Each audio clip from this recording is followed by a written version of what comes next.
Hello and welcome to this training on Adobe Premiere Pro. And congrats on making the decision to learn and master this incredible program. Premiere Pro gives you the distinct ability to harness your creative energies in the form of video editing like no other. And once you learn even the basics, you'll have a skill set that can be used in almost any industry and field. In this class, we really get into some fun stuff. We will cover color correction, blur effects, masking, a deep dive into several different keyframing techniques. You will also learn to apply and master adjustment layers, clipping masks, 3D effects for video, and also use blending modes on your video layers. We also spend a good deal of time covering a ton of special text effects, including basic text and typography techniques and styles, making text disappear in a really cool way, using special caption overlays, applying and animating shapes to your video, and finally, we learned how to apply and use green screen to your videos. Now, this course is designed to be interactive and hands-on, so occasionally you'll hear me say things like, pause the video and practice on your own. This will ensure you get the most out of the course and learn the program in a more experiential, hands-on manner. I'm very much looking forward to teaching you even more cool stuff that Premiere Pro has to offer, so get excited and get ready to learn. This lesson is going to be all about masks and keyframes. And in particular, we're going to be working with the black and white effect, where I want to actually make it so part of my image is black and white and part of it is in color, also known as a mask. I want you to think about mask as like a blindfold. You can't see anything at all. And what you see here is essentially blindfold mode, right? There is actually no effect happening. But when we have a mask, we poke a hole through it to be able to see parts of it in that different effect, right? So that hole is going to allow us to see through this color in black and white only in different components and different parts of the image that we show. That'll make sense in just a little bit.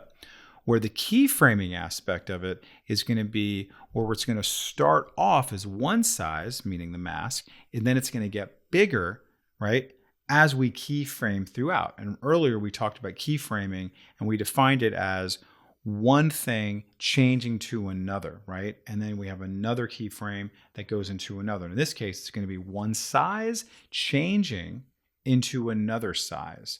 All right, so let's go ahead now and we're going to apply the black and white effect. You can see here it is. I'm just going to go ahead and just drag that right onto my clip.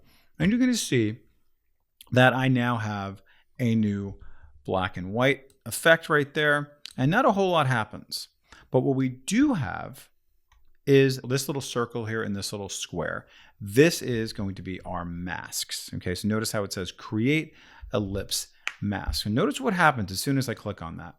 You'll notice how my black and white kind of goes away for a certain part of it, right? And you can notice here, I can move this around. You'll notice how only that part is in black and white. So that's actually kind of cool. So if I were to just now show this, you'll be able to see, oh, that's kind of interesting, right? Maybe that's what you want to do, maybe not, okay? But you can see what it's actually doing. Let's come down here to the bottom, right, of this list, that now just appeared, and I'm going to choose inverted. You'll notice, oh, that's kind of interesting. Let's look at the difference there, inverted, right? So maybe, go ahead and play. See that? Maybe you're just trying to spotlight that thing just in color there. Okay, so really lots of options that you can do here. All right, now this particular ellipse, this can be resized, right, in a number of different ways, right? You can go ahead and just grab from here. You can move it around if you want to, as I just showed you. This little guy is going to play around with the feathering of it, so it's not such a hard circle. Okay, so you can see it's a little bit fuzzier. Right, let's go ahead and do it again. Okay, so you can see you can play around with all that stuff there. Okay, now what our goal here for this project is to make it so it's going to start off in black and white, and then as we progress through the clip, it's now going to come in this kind of like Technicolor dream a la Wizard of Oz. All right, and we're going to do that by using keyframes. And remember what a keyframe is, it's going to start at one property and it's going to finish at another property. All right, so let's just take a look at what we have here. with our new mask options. The first thing I want you to notice is these little guys right here, these little stopwatches. Okay, these are very important. This essentially is saying, hey, I want to do a keyframe. We're basically starting off our beginning of the keyframe for one of these particular elements to say, hey, start off doing it this way and then end up doing it another way. All right, so what I'm going to do is I'm going to start off way at the beginning. Notice here is my scrubber, and as I go left and right up on top here, it's also going to match it down below, because at the beginning of my clip, I want to have it start off in a certain way. Okay, so my goal here is to make the color almost non-existent in the beginning, and then it's going to grow, right, as the timeline progresses. Okay, so if you'll notice here, I have this mask expansion right here. All right, I'm going to go ahead and bring this down smaller, right? It's almost like to nothing. Okay, now I need to start things off at this place for my keyframe to progress. So watch what happens now when I click on my little stopwatch. I now get this little guy right there that's telling me that a keyframe has now begun. You'll also notice this little area right there. See, I can have this little keyframe right there. So you can see that's telling me that this is now in keyframe mode. Like the rest of these are not going to be affected at all, right? Nothing's really happening with these. I certainly could play around with these if I want to, but I'm going to make it so it's only going to be playing with the mask expansion. As I grow, right, as I move, this is going to grow. So I'm just going to go ahead and make it so at about this amount of time, she's going to be in full color. All right. So what I'm going to do next is now just simply expand it out. And as I do that, I want you to just notice, right, that's going to happen. And automatically a new keyframe appears. I don't have to necessarily say add new keyframe. That's what's kind of neat about this, is that you'd think you have to give the command of add keyframe, which you certainly could, and that option is here. But by virtue of the fact that the playhead is here, I don't have to do that because it automatically did that. Okay, so just so you understand that. Okay, so just remember, what did it do? It started off at like negative mask expansion, and then what, just a few seconds later, it went really, really big, and then she's in color. Okay, so let's just go ahead and go real fast, and let's just see. I'm gonna go ahead and play this.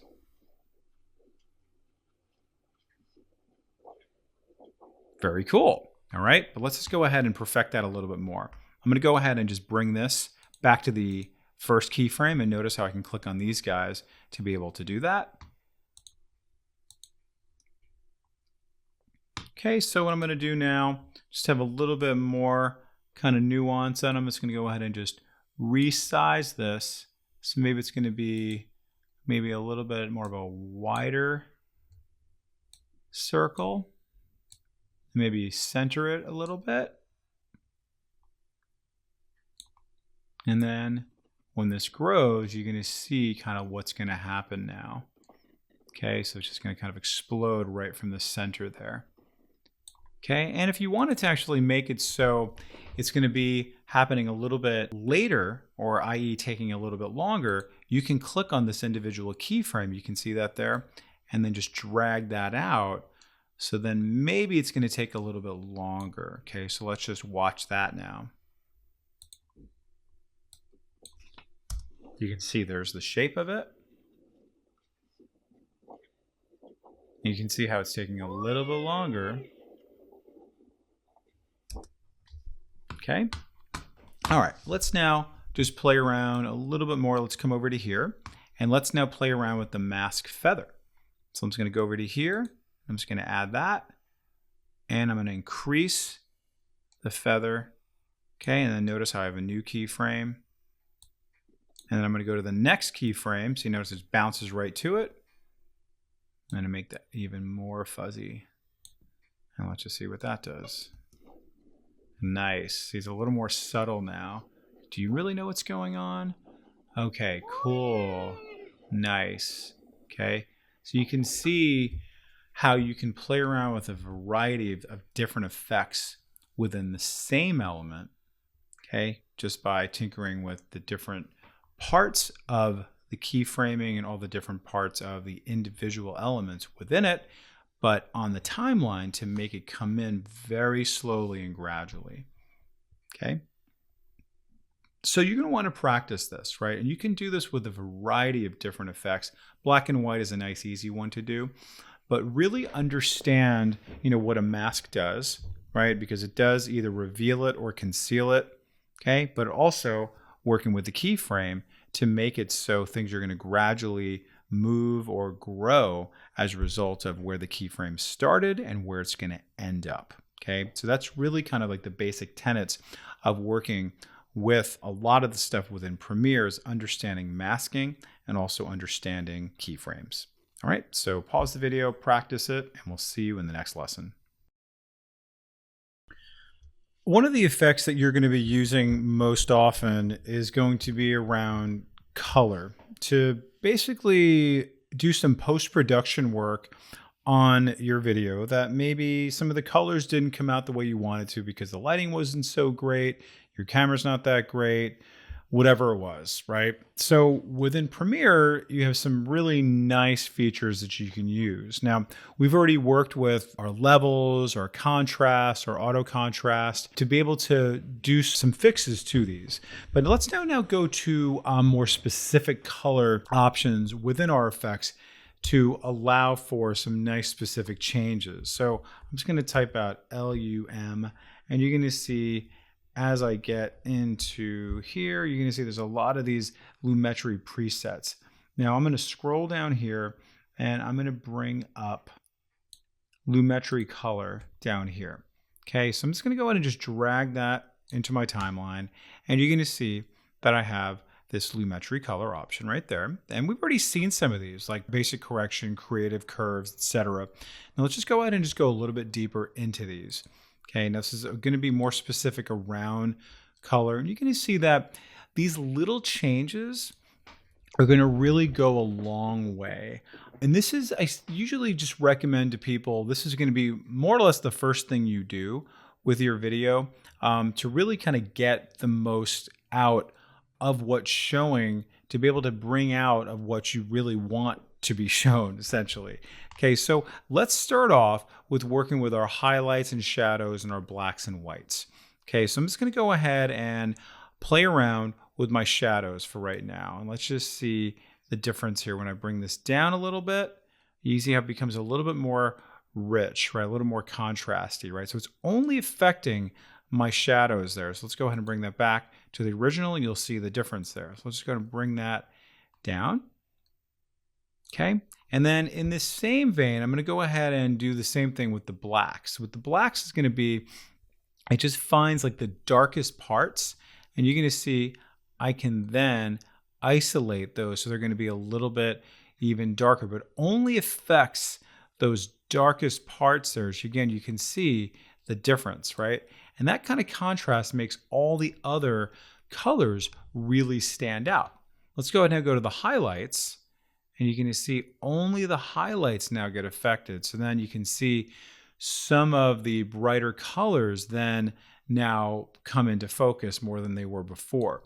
Because the eyes like to see that contrast. So when we see that the shadows and the blacks get darker, it makes the other ones get translated and interpreted as being brighter. So even if you didn't play around with the highlights, you'd be able to see that major difference. Okay, so let's now go ahead and play around with the whites a little bit. You can see it really kind of starts to shine without being overexposed. Okay, now in that same discussion, you can see you do have the ability to play around with the exposure if you want to. So I'm going to go ahead and just bring that up and just notice how that can be a little bit too much. Maybe bring down the exposure sometimes works a little bit better for me. Okay, so just bring that down or whatever. Okay, that's just going to be, probably I'm not going to do anything at all to that. Okay, this is all going to be under the tone. Okay, now let me go ahead and just collapse that. And you'll see a few other options here. Like you can see we have some other options under creative, right? So let's just bring up our saturation a little bit. Let's just bring that up. So all of the colors are going to get that much brighter. Do you see that? Let's bring that down. Let's go ahead and bring that back down to 100 so you can see how it changes. Bring this down to like nothing. Okay, let's bring this back up, maybe just a tiny bit over 100. We can see how things are going to get a little bit brighter. Okay, so not bad. I just went up to 103. Tiny bit of a difference. Let's just try going maybe to 110.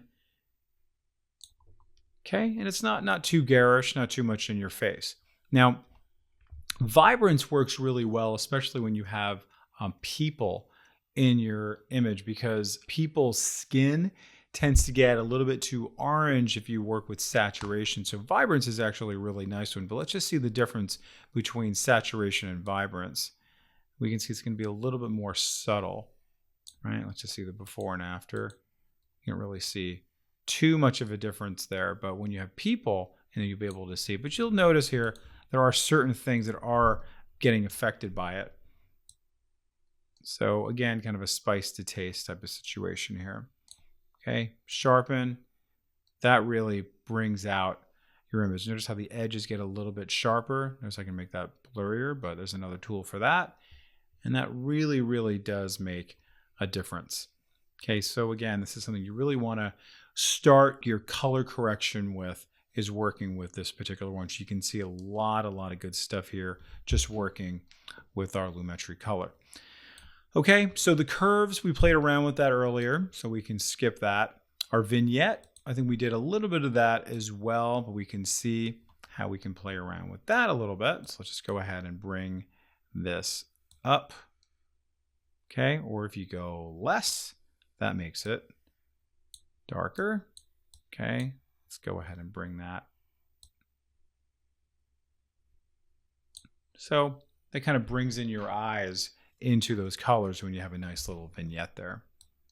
Okay, so, and you can see again, you can play around with some of these things as well. Underneath there, you can open that up, the midpoint, the roundness, the feather, right? How much do you want it to be feathered, right? So you can just kind of really play around with these things here. Okay, now what we're going to do in a little bit is we're going to save these presets, because let's just say you have a whole kind of series of things you want to do, right? And it's like, okay, I have a lot of photos that look just like this. I might want to save this as a preset. We're going to do that in our next video, because I would like to not have to do this all over again. I want to remember it so that I can apply it onto these other videos so I don't have to do it again. So it's going to be a huge time saver. All right. So again, this is going to be one of the first places you go when you're working with adjusting your colors and a little bit of the lighting and putting in, vignettes and all kinds of good stuff. Now, I'm a big fan of what I just did here, and I want to use this again and again and again. So let's just go ahead and take a look at this, and it looks pretty great, and you'll see how it did lots of things, not just for what I was looking at, it does it for all of the video,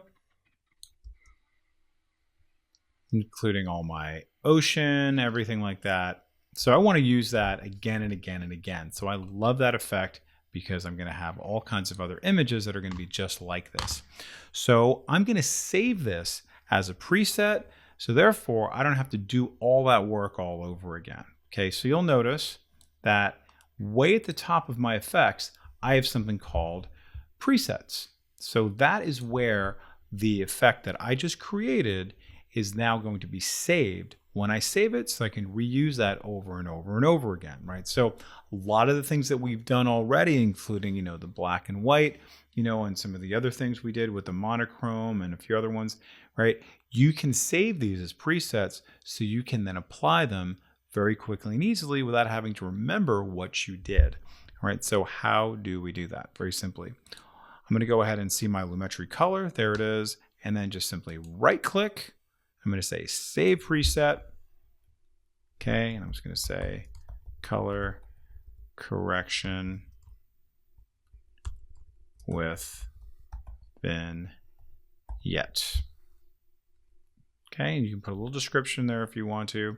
And if there's any type of anchor point happening in terms of a keyframe or anything, you'd want to set it up to do this, but we're not going to worry about that for right now. Okay, so now let's go ahead and find a good candidate for this. So let's just see, this one might be a good one. So let's just go ahead and bring this over here. And now you can see there is that vignette for this one. You can see it's still there, nice little colors there and everything. This one does not have that. So what I want to do is go to my preset, and you can see there it is, color correction with vignette.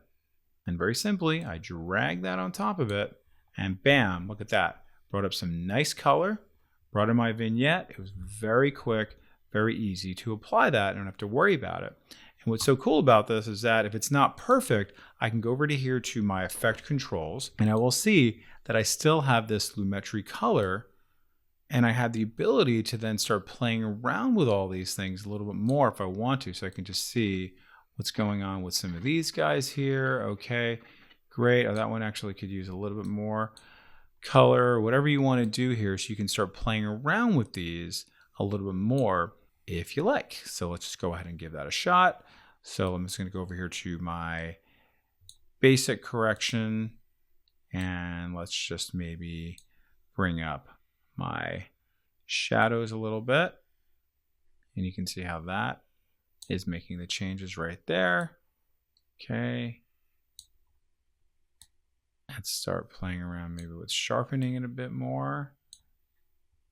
Okay, so we have this like individual. So then if you wanted to, you can now make this a preset just the same. Okay, so again, if you know that you're going to be doing these things over and over and over again, you may want to then save it as a preset. So then therefore you're going to save a lot of time.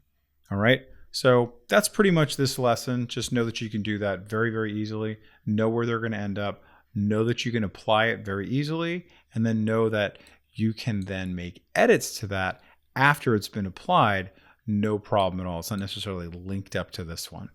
Okay. All right. So again, pause the video, practice it up, try it on your own videos if you want to, not just these, and see how you do. Now, so far we've been talking about applying effects to individual clips and then maybe adding on another clip and then adding on some effects to those clips. Now, that could be very tedious, very time consuming. And if you ever wanted to change your effect, right, your lighting or anything like that on your videos and on your clips, that's going to be even more time consuming. All right. So what we're going to talk about is a way to address that. And that is through something called adjustment layers, an adjustment layer. Okay. So think about an adjustment layer as a kind of container for all of the clips that you want to have an effect on. Okay, but it's basically going to be sort of this overarching sort of like envelope for all of the elements inside of it.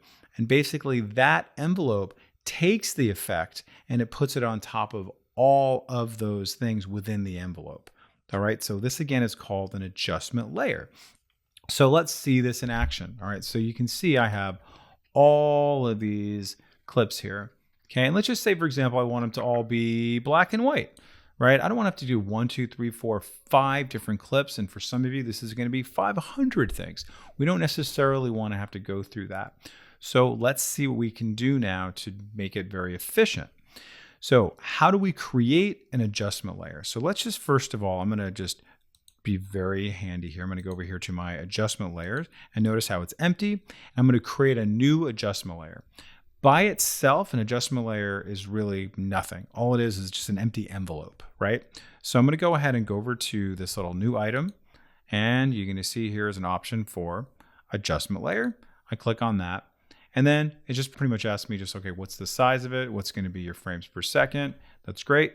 Happy with that. And you can see here's my adjustment layer, okay? And it's really pretty much like nothing. There's nothing happening with it yet. I just have to now move it over to what I want it to envelop, right? Think about it like that. Like what do you want it to contain? Okay, so I'm going to just simply drag this over to here. And you can see right now, it's just very small. It's only 5 seconds or so. I want to make it envelop all of this. Okay, so it's going to be one thing, right? One item, one object that's going to carry the load for all of the objects underneath it. Okay, so watch this now. I'm just going to go ahead and just do like monochrome. Let's just do like this monochrome faded film. And notice how what I'm doing, I'm dragging it on top of one object, and then it's going to affect everything that lives inside of it. See that? Now, watch what happens. As I go across here, got a nice faded film that could be Italy in the 1950s. Okay, and then wait for it to go to the next clip. You'd think that it's going to maintain its own, but guess what? Very nice. Okay, and what's neat about this is that I can then make changes on my effect controls to this monochrome faded film. You can see this there. And let's just go ahead and play around with some of the things I can do. Let's just go ahead and bring up my contrast a little bit. And you're going to see how that's going to affect everything, not just this one clip, but everything here. Okay, so let's just now watch this one. And we'll just see how that gets affected just the same. See that? Let's come down here to creative. Let's do some sharpening. Okay, and that's going to speak for everything underneath our adjustment layer. It's such a smart way to work. It's going to save you a ton of time. And again, if I want to make a change and I want to add in some more, I just add it to one thing, and then it speaks for everything underneath it. Okay, so you're going to really want to start to kind of get some of these processes down to make it so it's going to be a little bit more efficient for you, not only for when you're actually applying something, right? You're going to applying it to like a whole swath of different clips, but also thinking long term for when you're going to want to be changing something after the fact, right? You don't have to change it on 5 different clips. You just change it on one adjustment layer, and then it affects all 5 or 500 of those clips underneath it. Okay, so that's adjustment layers, right? Practice that up, really get to know it, and then use it in real life. You know, use it in a project and see how you do. All right, pause the video, practice that, have fun, and we'll see you in the next lesson. Now, one quick addendum to this discussion on adjustment layers is the fact that you can actually cut up your adjustment layer into several subsections if you wanted to, kind of making them as individual clips using the razor tool. So if you don't want everything to be black and white, you want to kind of mix things up a little bit, you can absolutely do that. So notice my playhead is right here. I'm just going to hit the down arrow, and that takes me right to the end of the first clip. Now what I'm going to do is I'm going to use the razor tool by coming over to here or just tapping on the C key. And I'm just going to go right to where it is there. You see that there? So it kind of knows where to go. I click on it, and now you're going to notice that this is going to be, I'm going to hit the V key to select this. This is now separate from this. Okay, so I can then put a different effect on this if I want to, right? So this is going to be somewhat separate from this, right? So if I wanted to remove the black and white, I absolutely can, and then maybe I'll put in like a fade or something like that, you know, so you can just really kind of play around with these, right? So let's just go ahead and just see what that's going to look like, right? So I can go ahead and just remove this, right, from that one, and then notice there's my color coming right back, right? And then if I notice how that just goes right from there to there, right? And I don't really lose anything, right? And then bam, that goes black and white, okay? And if I wanted to, I can then put, you know, a nice little fade on there. So I'll just do my cross fade, okay? So I'll cross dissolve or whatever you want to do. Let's just maybe try a different one. Let's do cross zoom, okay? And let's just see what that's going to look like.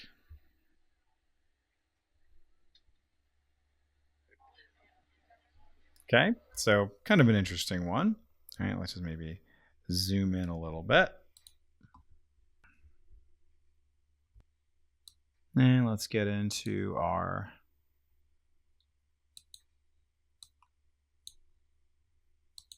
remember that from a few lessons ago. Let's maybe make that a little bit longer.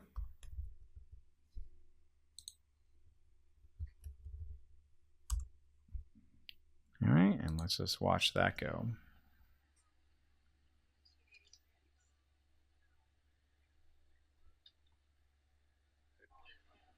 Okay, so you can kind of see what that type of effect can do, right? Let's just try one more. Let's do cross dissolve. We'll replace that.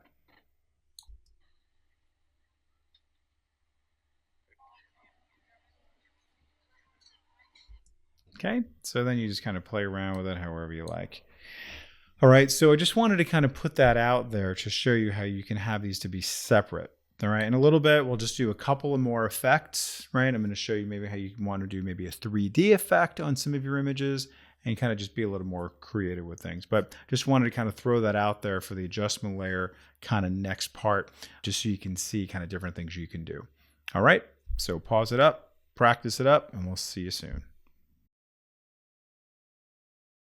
In this lesson, we're going to learn how to make a kind of movement collage, working with different kind of basic elements in terms of transformation, bringing images in so we can kind of resize them.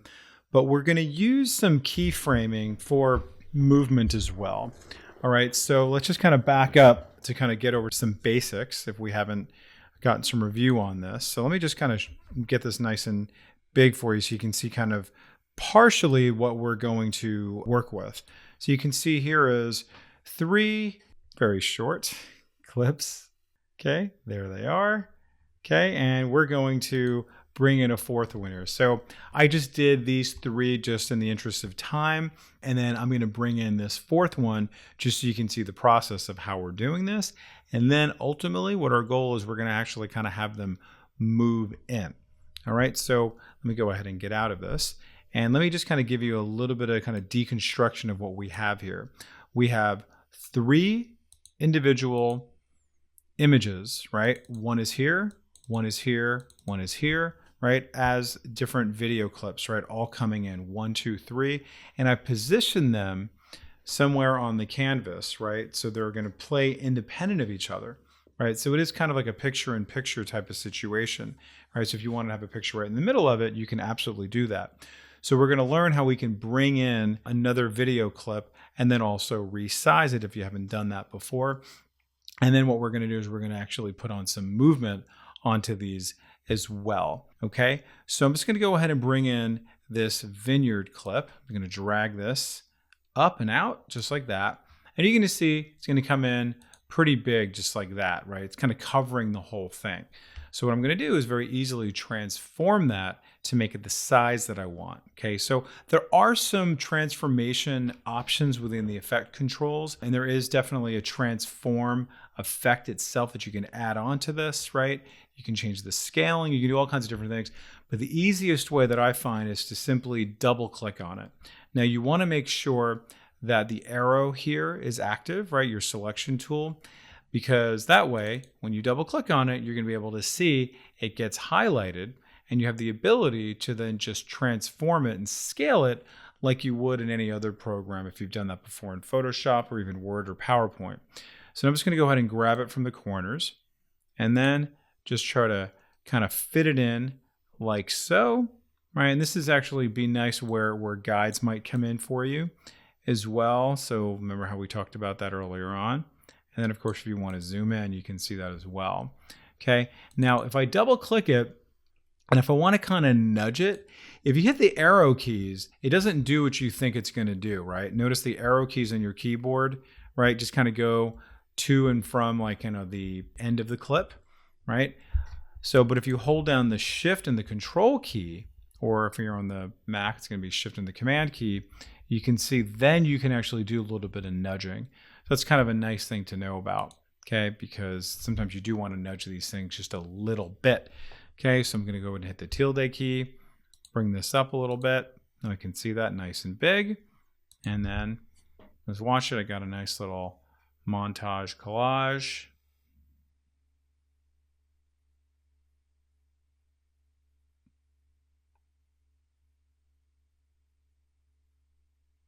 All right, and then just set to some nice music. That wouldn't be too bad. Okay, so let me go ahead and just pause that. And now what I'm going to do is I'm going to work on these kind of moving in. Okay, so I'm going to kind of have them move in a variety of different directions, but I'm going to start off at this starting point because this is where I know it's going to end. So I'm going to kind of work backwards with my keyframes. Let me actually just trim this in there. Okay, very good. So I'm going to start backwards with my keyframes, right? Because I know this is ultimately where I want them to end. Okay, so let's go ahead and just make this a little bit wider, and then bam, I'm going to put on a keyframe here at the end, and again, kind of work backwards. All right, so it's essentially the position that I'm concerned with for each of these, right? So if you see here, here's my position, and I bam, just have a keyframe right here. Okay, so easily done. And now when I go back over to here, it's like, where is it going to begin, right, for my vineyard, right? So I'm going to have that maybe coming in from the right. Okay, so my position now for this keyframe, this beginning keyframe, is going to be off the side. Okay, so I'm going to go ahead and just move this over just like that.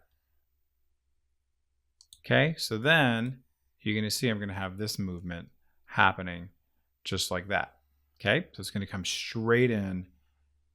Okay, and I'm going to continue doing the same thing for the rest of these. All right, so now let's just see some good ways to do that. I'm going to go to this one right here, and I'm going to come all the way to the end. And what am I going to do? I'm going to add on a keyframe, right? So I'm going to say toggle animation, right? Because again, that's where I know where I want it to end up. Come over to here, right? And that's my Roma subway. All right, that's going to be this one right there. And this one, I'm going to have it coming from underneath it. It's going to be coming up from the bottom. And that's going to be my y-axis here. So I'm going to go ahead and bring that down. Make sure that's off the frame. All right, and now we can go ahead and watch it. Little dynamism there. Okay, pretty cool. All right. Now I'm probably going to ultimately end up changing where that last keyframe is going to be. And maybe I'm going to even make it so they're going to come in at maybe different times. You know, maybe you want to kind of have them collide with each other and then move back. So a lot of things you can do once you establish kind of what your movement's going to be and you establish what your process is going to be. All right. Now let's go over here to our Positano. And I'm going to pretty much just do the same thing. All right. So let's go ahead and add on keyframe. And if you want to experiment with some other ones too, like the scale and things like that, you absolutely can do that. All right, and then this one is going to come, let's have that one actually come also from off on the top. And one more of the Piazza and the people, that's going to come in from the left.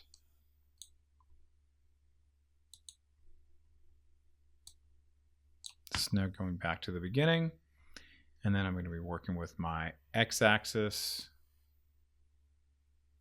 All right, now at this point, when I play it, when it ends, it's going to kind of disappear. So let's just watch. You're going to see kind of coming in a little slow, and all right, that's interesting. And maybe there's some cool music happening, and you know, you're making a shape. There's some text happen or something like that. It's taking a little while for it to get there, but you can see what's happening. And I'm going to have some control over it ultimately, but you're going to see, bam, they're going to connect, right? Perfectly. So let's now decide where these are going to go. So where is it going to end, right? At what time do you want it to actually finish, right? So meaning it's going to take about whatever that many seconds until this guy gets there. Notice how he's there before everybody else. All right, so let's establish that. So let's just say 7 seconds. Let's go to here, bring this over there, 7 seconds.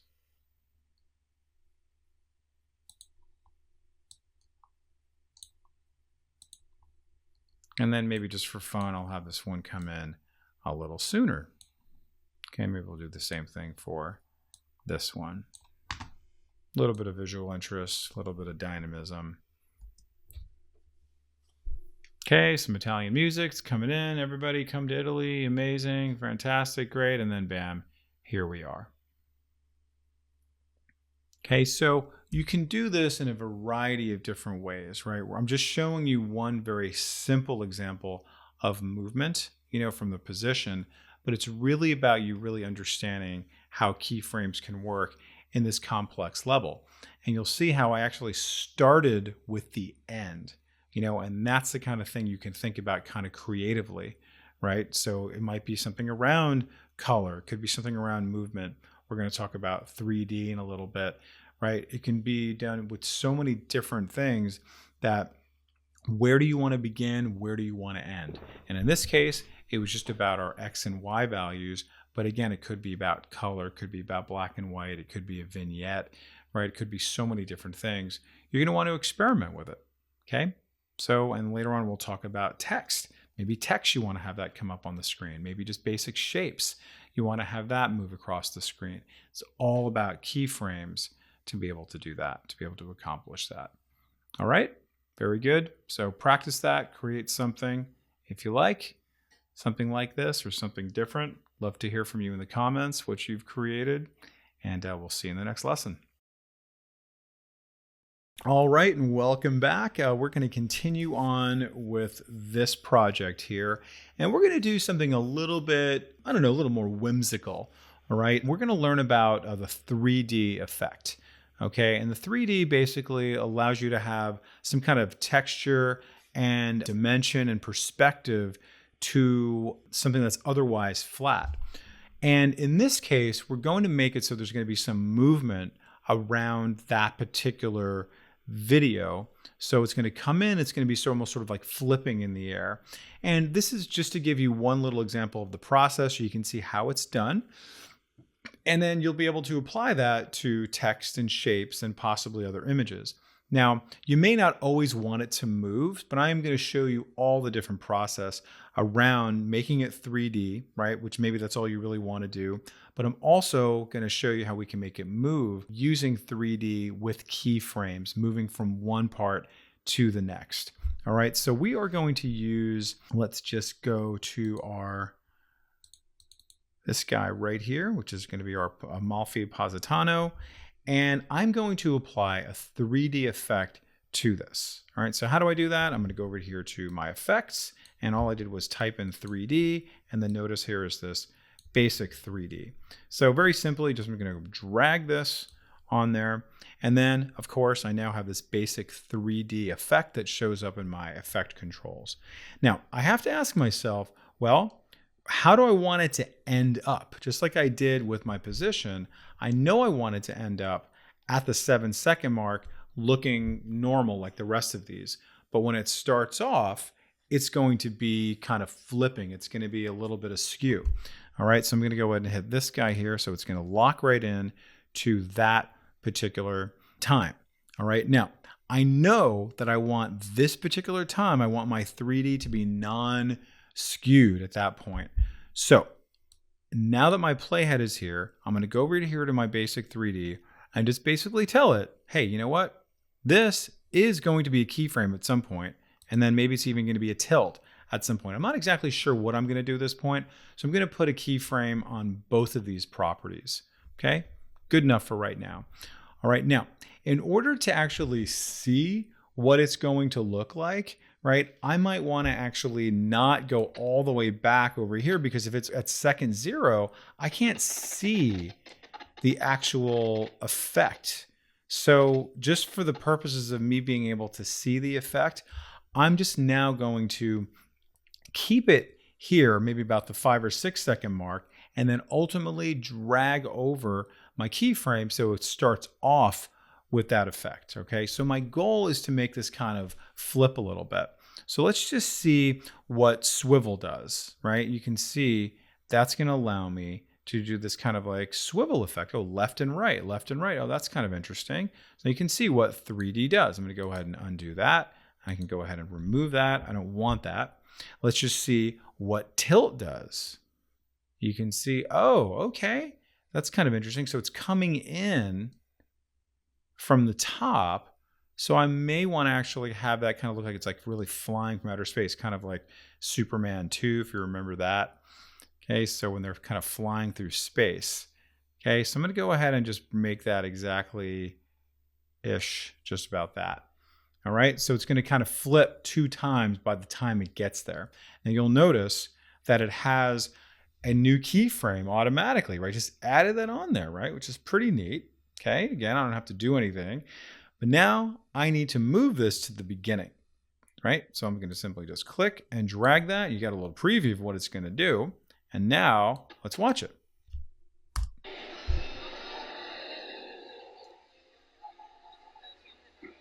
All right, that was a lot of turns. Okay, and it took a long time to do that. Okay, which is fine. You know, I'm not too unhappy about that. But maybe I'll just experiment with it. See what it does this time. It's going to come in a little faster. Okay. Not too bad. Not too bad. Could be kind of fun. All right. And then let's just, for experimentation purposes, let's just now do our subway people. Let's go ahead and do the same thing, but we're going to have them flipping kind of left and right. Okay. We're going to be using a different one. So let's now go ahead and just say basic 3D. Okay. Do that same exact situation. I'm going to go ahead and make it so I'm at the right place. Remember, you want to lock right in to where you know it's going to end, right? So bam, there that is. So just go ahead and say next keyframe. And now I'm going to say swivel. And in this case, I know I'm going to be using swivel because I know it's going to be going left over right. All right. And then let's back it off a little bit so I can see what that's going to do. And ooh, I guess I'm on the subway. Okay. And then just for fun, I could even decide to make it smaller as it's coming in, right? So why not? So I can go ahead and let's just say I'm going to make this start off a certain size. So I got this already laid out, and I know I want it to start off like that, but I also want to make it so there's going to be a scaling thing. So when it comes in, it's going to be small, and then when it lands, it's going to be the normal size. It's very important that we have this size at the end. So again, I start with the end. I'm going to say scale. It's exactly what it is right now. But then I want to start off small. So I'm just going to go ahead and let me just see what that's going to look like, of course. Let's go ahead and just make that really small. And then bring that from the beginning. And let's just watch what that's going to do.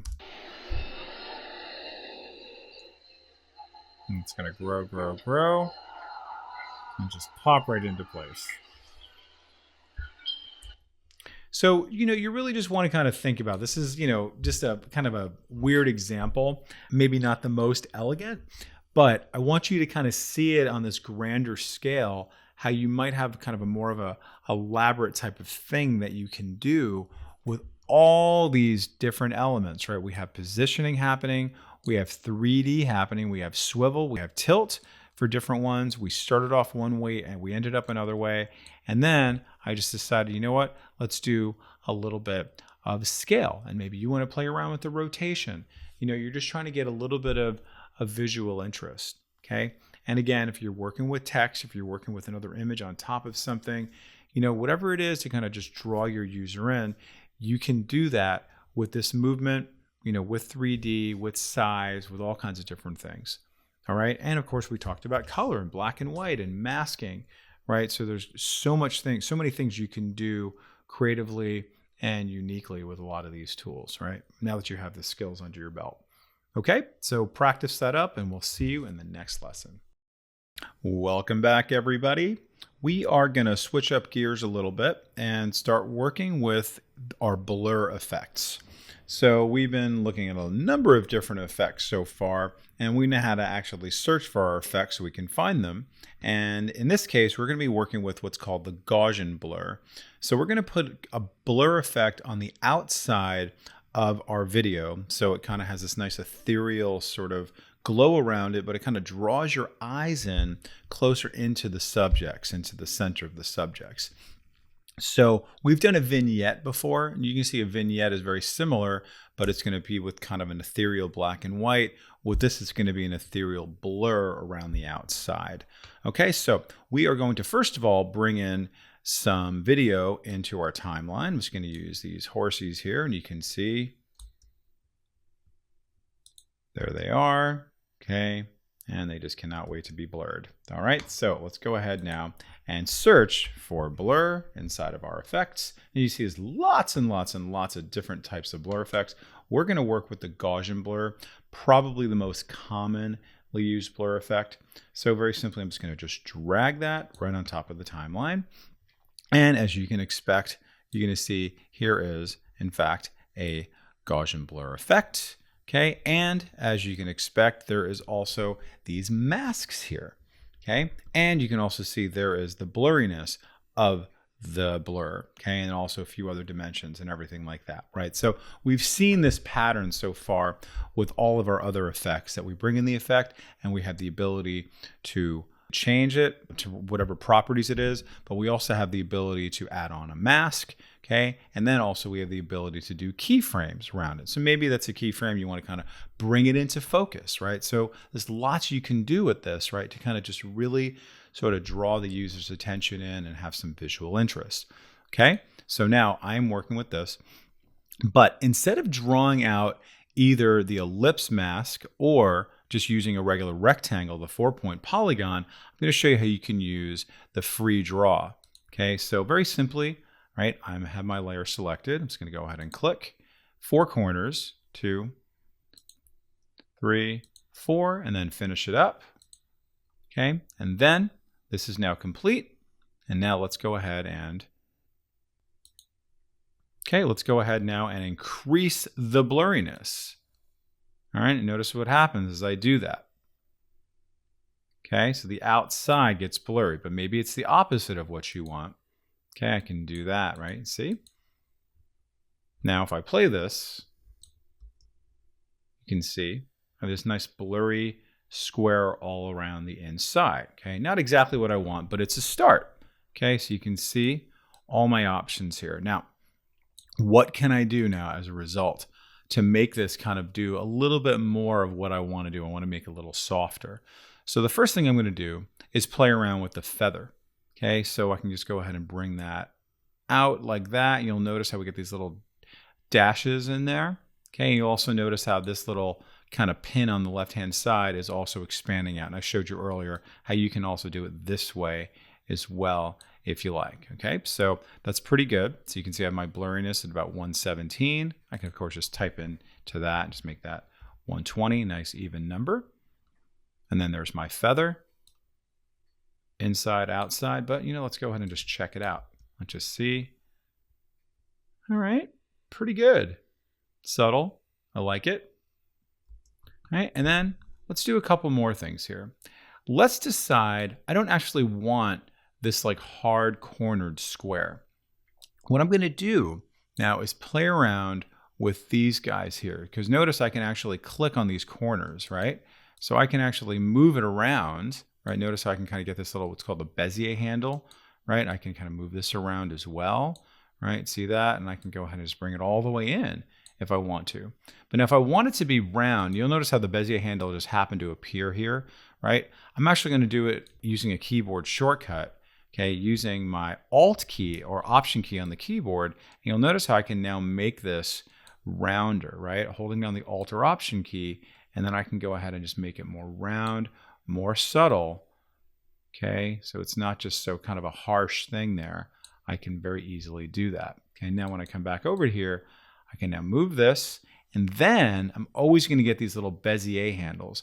You're going to see the Bezier handle come up whenever you're working with a round object of some kind, right? You have like round corners. You can very easily do that. Okay, so let's bring this one up and then bring this one down. And it's going to be just kind of barely noticeable, right? So let's just go ahead and I can also make that turn into a hard corner if you want to. All right.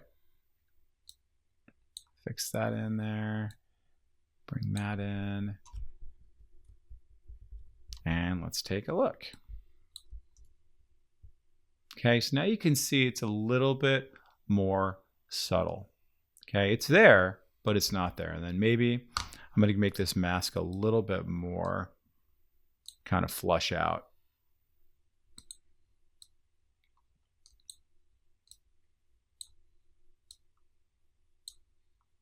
Now that I've made the feather a little more feathered, I might want to bring this in a little bit more. I like that. It's perfect. It's like a dream, right? That's kind of the effect that you're looking at there, where it's like, ah, okay, cool. But my eyes still go right into it. But we're creating this sort of ethereal environment, you know, so kind of nice, right? So you'll want to experiment with that. Okay, now let's do something related, but a little bit different, where we're going to start using a keyframe on a blur. We're going to have it so we're going to make something be out of focus, if you will, for a little bit, and then it's going to go into focus. So we're going to continue on with this discussion of blurs, but we're going to use a different graphic altogether. Okay, so let me just close this out. All right, and then let's use our remapping from earlier. Okay, and then let's make this a little bit bigger so everybody can see it a little better. Okay, and then we're going to have this just kind of be out of focus and then eventually come into focus as we get a little bit closer. Okay, so how can I do that? Very easily. We're just going to just bring in our Gaussian blur. And you can probably guess at this point what I need to do. Very simply, I'm going to come over here to my Gaussian blur, and I'm going to start off by applying a keyframe simply by clicking on the stopwatch, and then it knows automatically, okay, this guy, he's going to start off doing something, right? There's going to be some kind of change leading to something else, okay? So in this case, I want it to start off blurry. So I'll notice here I have my little diamond there. This is in blue. So fantastic. This is going to be blurry, blurry, blurry, blurry. Okay. All right. So good enough. And I'm going to make it simple. I don't really necessarily need to draw any shapes or anything like that. I just want to go from blurry to not blurry, right? And that's it. So let's just find out kind of where she's going to be kind of turning around-ish, right? And of course, I can always move that to a certain place, right? So it's going to just come right into focus right around here. Okay, and you can do several different keyframes, so don't worry about it if you want to kind of match it up to one and it stays at a certain level and then it goes to another level from that level, you can very easily do that. All right, now, again, I don't need to say new keyframe, which I could.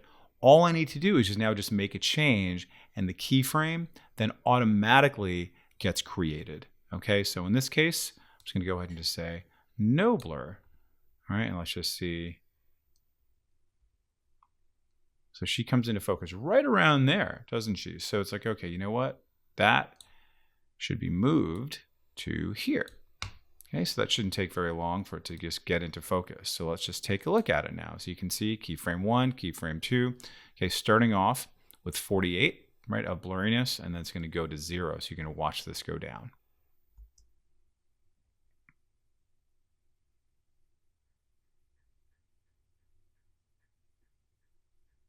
Very nice. Very cool. Okay, so again, you're learning all of these different effects. You're learning all the nuances of the effects, but you're going to start to see patterns across the board in terms of applying the effect and using keyframes to then make movement happen between those keyframes, whether it's over time, size, okay, and all kinds of different things, right? And if you wanted to morph one shape into the other, you can absolutely do that. Okay, so we've seen several examples that can really allow you to be creative and create kind of, interesting visuals and experiences for your user. Okay, pause the video, practice that, and we'll see you in the next lesson. We're going to continue working on the blur effect, but we're going to do something a little bit different where we're going to blur out somebody's face. Okay, they haven't signed the waiver, they don't want to be seen, whatever it is, maybe you just don't want somebody in the image with you. For whatever reason, we can blur them out. Now, that's pretty easy to do, as we know if something is just kind of sitting there, not moving, and they're still. But let's say we've got this guy who's moving around, right? Like, okay, you know what? That guy's going to sue us for $1 million because he's now in our video, okay? So we need to fix that. So what are we going to do? Very simply, we're just going to put on our Gaussian blur right there onto our image. And you can see that I'm going to have my Gaussian blur option right there. Wonderful. Now, you're going to see a lot of the same options. There's our blurriness, okay, and then some of the other things here in terms of any dimensions or anything like you want to do. And we'll also notice here's our masks, right? And then also here are our little stopwatches to say, hey, listen, this is going to be some type of keyframe, right? There's going to be some kind of movement happening, okay? So let's just see what we can do first of all. I'm going to go ahead and simply click on my ellipse mask. I'm just going to draw a circle of blur around this fella.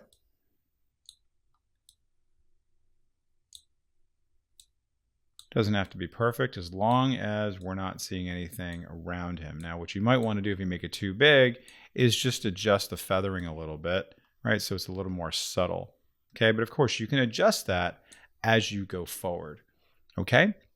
Now, the next thing I want to do is actually make him blurry, okay? Good, so I cannot recognize him at all, okay? So that makes it nice and easy, okay? But watch what happens now when I play this. Uh-oh, look what's left behind, okay? And then I can now see the guy. Uh-oh, now we're definitely getting sued, okay? So what I need to do is start doing a bunch of keyframes along my mask path, okay? So now I'm going to go ahead and click on that. And then let's now watch it. As he moves along, what do we want to do? Okay, so notice here, because I chose that, I now have a keyframe of this set up here. Okay, so I'm just going to go ahead and just drag this over to here. And then, okay, with this selected, now drag this over to here. Okay, and now I should have a new keyframe, right? Let's watch it as it's now moving, as he's moving. Oh, it's really trying to get away from me, isn't he? Okay, so I'm going to go ahead and do that again. All right, let's come over to here. And now let's move it over to here. And then a new keyframe should now appear right there. Let's do it a little bit more. Probably even take him off the frame and do that. And that should be enough. So let's check it out. Let's just watch it. Nice. Unrecognizable. Okay, maybe you got to do it for this guy and that guy, and it continues to go on and on and on from there. So pretty neat, relatively easy to do. Okay, now let's just try it for her, but we'll do it maybe in a slightly different way this time.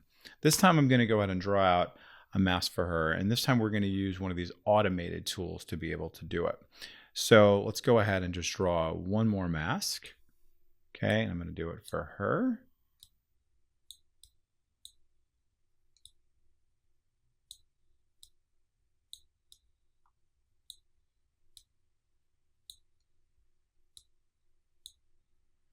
Okay, and in this case, this is going to be another mask right here. You can see. And we're going to go ahead now and do the same exact thing with this mask path. But I want you to notice how we have this little guy right here, okay, to be able to track mask forward, right? So it's going to basically follow her, right, as she goes through, right, to be able to then just, okay, let's just watch her as she goes, right? I'm going to click on that play button. And then if she gets a little bit off the path, right, it's kind of looking at her face to see if in fact it is her. It's looking for like her skin and obviously her movement as we go past all this.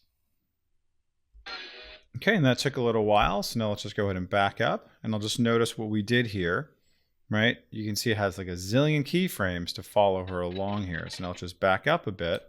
And we'll just see, pretty magic. I did not actually have to do those one by one. You can see very nicely it did it for me as opposed to these guys. But there's a lot of keyframes. So again, that could take a long time, and it could, slow your system down a little bit, increase your file size. But let's just see the magic of what it's done, right? Pretty remarkable. Okay, so Lots of cool stuff you can do now additionally with the blur effect, and now combining that with your different masks and keyframes, but potentially in a more creative way. All right, one more time. Let's keep an eye on that. And yeah, look at that. None the wiser. We are protected for another day. All right, practice that. Lots of good stuff there, and we'll see you in the next lesson. And welcome back, everyone. In this next video, we are going to switch up gears a little bit, and we're just going to do a little basic review on how to bring in some text.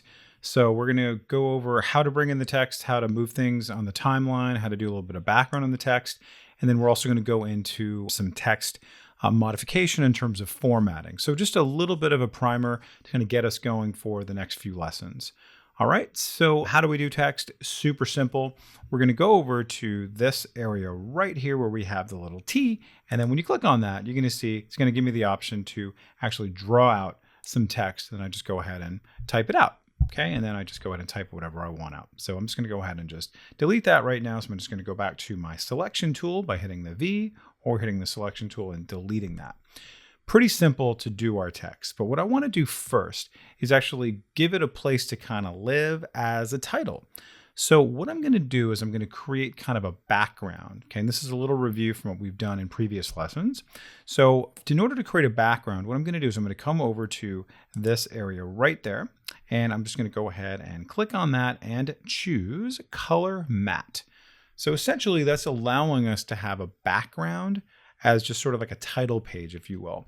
So when I click on that, it's going to ask me very simply, what's the size you want? All that looks pretty good, just kind of sticking to what my sequence width and height are. So I'm going to click on OK, and it asks me, hey, what color do you want this to be? And I can choose pretty much any color I want. If you're used to Photoshop or any of these, you can see you can choose whatever color you have here, and then bam, then go ahead and select it from here, right? So you can see I have the kind of the spectrum of different colors.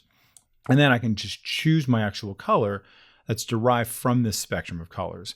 Now, if you know your RGB value, if you know all these other things here, you can go ahead and put those in. Here's your hexadecimal. If you want to actually do a little eyedropper and grab it from the actual stage, you can.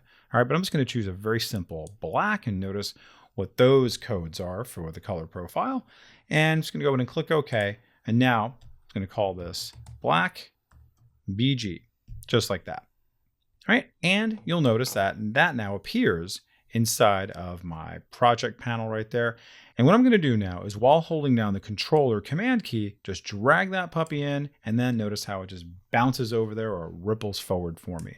Okay, so that controller command key, remember, just bounces over there. If I didn't do that, let's just go ahead and back up for a second. Remember, that'll just eat it up. I don't want to do that. Okay, so I'm just going to go ahead and hold down the controller command key, drag it over there, and then bam, that gets now moved over.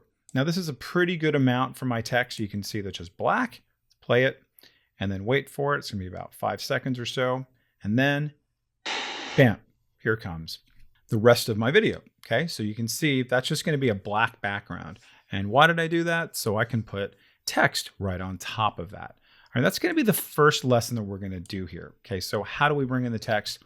Exactly what I showed you before. Now moving the timeline back over here to the beginning, come over to here to text, or I can just simply hit the T key on my keyboard and then just simply click and drag to make a little text box there. I'm just going to type out ICELAND. And that's of course not that big. So I'm just going to go ahead and double click that. And wait a second, where do I make all of my very simple formatting applied, right? So I can't necessarily see that here. So what I have to do is go over to here to my captions and graphics panel. And then things get a little bit wonky here. So I'm just going to go ahead and just make that a little bit bigger. So I have a little more space to see my actual stage of my video. And over here on the right-hand side, very importantly, you're going to see here is my essential graphics. Just right there. Okay. Now, once I'm in this, I want you to notice that there's actually 2 little tabs here. There is the Edit tab and there is the Browse tab. Okay, we're going to get to that in an upcoming lesson. So we're going to go over here to Edit, and you're going to see potentially some familiar options here. All right, so you can see here down the bottom is all of my font options and my alignment options, the size options here. And then if you have a lot of text here, like if you're doing just say credits or something like that, you can be working with your line spacing, also known as your leading. You can be working with your tracking and your kerning, right? So that's essentially going to be like the space between the letters. Then of course I have my colors, right? My fill color, and I also have my stroke color. So what we're going to do now is very simply just going to choose a font. I'm going to go over here, click on my drop down, and you'll notice that I actually have quite a few fonts to choose from. Okay, bam, like that. And you'll also notice that there's a little star option right here. So if I click on this star right here, notice what it does. It takes me to the items that I have starred in the past. So what does that mean? It's essentially a bookmark for all of your fonts. So I'm going to unclick that. And you're going to see if I just start, let me just go ahead and add on some other ones. There's kind of a fun one right there. Click that, right? There's another goofy one right there. Go to there. And now when I click on my star, very nice. Okay, so it's a really great way to add on fonts and also save them and have quick access to them. You also might be working with Adobe fonts. You can do that as well, right? So therefore, you're going to get a whole wide breadth of fonts that maybe are not available on your computer. So I'm just going to go ahead and convert this font from Tahoma to, let's just try Impact. And obviously not big enough. So what I'm going to do is take this little slide ruler here and just make that grow, grow, grow. And I'm going to make it centered. Okay, like that. And then let's make that centered just like that. Ooh, that's nice. I like it. So what I'm going to do next is decide, well, you know, maybe I want to do something else with this, like maybe a stroke. So I'm going to go ahead and click on that. And then here is the color of my stroke currently, which is just white. And then here is the width of the stroke, which is just 1 point. So obviously it looks very invisible right now. So I'm just going to go ahead and click on this. And then let's just go ahead and choose another color. I'll just choose green. And I'm going to make this by clicking and dragging a little bit thicker. Okay, so let's go ahead and just move that there. Now it's at 14. Okay, let me just go ahead and click away. And you can see very faintly, there it is. Okay, so maybe that's not the best choice because it's kind of on top of black. So maybe you want to choose something a little bit lighter, you know, whatever, maybe a little bit thicker. So you have a chance to really kind of go in many, many different directions. Okay, so it's kind of spacing out right now on what the color of the Icelandic flag is right now, but let's just go ahead and try something maybe a little bit more kind of interesting. If we wanted to have another stroke on there, let me go ahead and just say, hey, listen, let's just do one more and just add that as another color. And let's just pretend that Iceland is actually Italy. Okay. And add on a red stroke. Now we can't see it. Why? Because the stroke is too small. So let's just go ahead and make this, let's just say 51. See what happens. Ooh, okay, very nice. It's smart enough to understand kind of, all right, let's make that a little bit smaller. Let's go ahead and go to 45. Let's go ahead and just type it in this time. Let's just say maybe 18. Okay, so a little bit of, kind of visual interest there. Let me just go ahead and bring this down a little bit more so it's not so dominant. Okay, gives it a little bit of texture. No, and that's not too bad. Now let's just go ahead and start adding on and tinkering with some of these other types of font, typography tools that you may not have worked with in the past. Okay, so this, if you're ever going to be working in Photoshop or InDesign or Illustrator, this actually will help you kind of understand some of that typographical stuff. So let's now focus on some of these items here, like our tracking. So I'm just going to go ahead and just bring this up a tiny, tiny bit. Okay, so let's go ahead and just drag that over and notice what it's doing there. See that? I'm able to control how much space is between the letters. Okay, notice I can even do it this way. Okay, so it's kind of interesting, right? So you have all that kind of control in the world if you want to be a little bit more creative, tracking negative or tracking much, much higher. Be able to have a little bit of space there, because this could also be for like readability, but it could also be for creativity and kind of artistry if you want as well. Okay, so I'm just going to kind of just tweak that a tiny bit, make that a little bit wider, click away. Now I can see what I've done there. All right, so let's see what other options we have here. Notice if you wanted to, I can make these potentially a little bit thicker by kind of doing this sort of faux bold, right? I can do this faux italic if I want to. You can make things all caps, small caps, superscript, subscript, all kinds of wonderful things here. Okay, so I'm just going to go ahead and I kind of like both of those, so why not?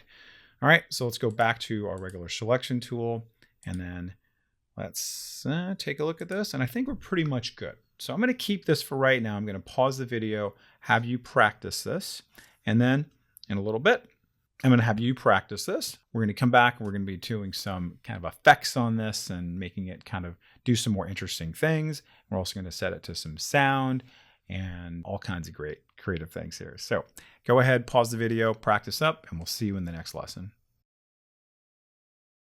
And now that we have the basics down with our text and how do we bring it into our timeline, let's now just do a couple other more kind of creative things. So the first thing I'm going to do now is I'm going to just make this go a little bit longer on my timeline here, so I can have this just go maybe about 10 seconds instead. So then when it finishes, it continues to go as an overlay on top of my already pre-existing video. Now the other thing I want to do is I want to make it so when my text comes in, right, you can see it's kind of coming in, but there's no sound underneath it. So what I'm going to do is I'm going to kind of steal this sound here. So I'm going to make it just like, hey, listen, there's some title coming in, and it's like, whoa, wait a second, what's happening? When I bring in this title, there's something kind of looming, right? There's something kind of threatening in there. Wait a second, what is it? And it's going to be the sound of this roaring waterfall. So what I'm going to do is I'm going to unlink this audio from this video. So very simply, right click, and I'm going to say unlink. And now these are separate from each other. And then very simply, I'm just going to go ahead and copy, Control Command C and Control Command V. And then I'm just going to go ahead and bring that over and then bring that over in case it kind of swallows it up. It went in there because I had the timeline there, because I had the scrubber there. So ordinarily you'd have the scrubber where you want it to be placed. So, but this should be fine. And now,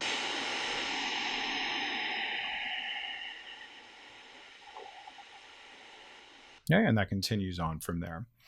All right, now that's just kind of my first thing there. Just a little bit of, nuance. If you wanted to have, a background that's not overlaying the video, but you still want to have a little bit of sound there, that's a nice little trick.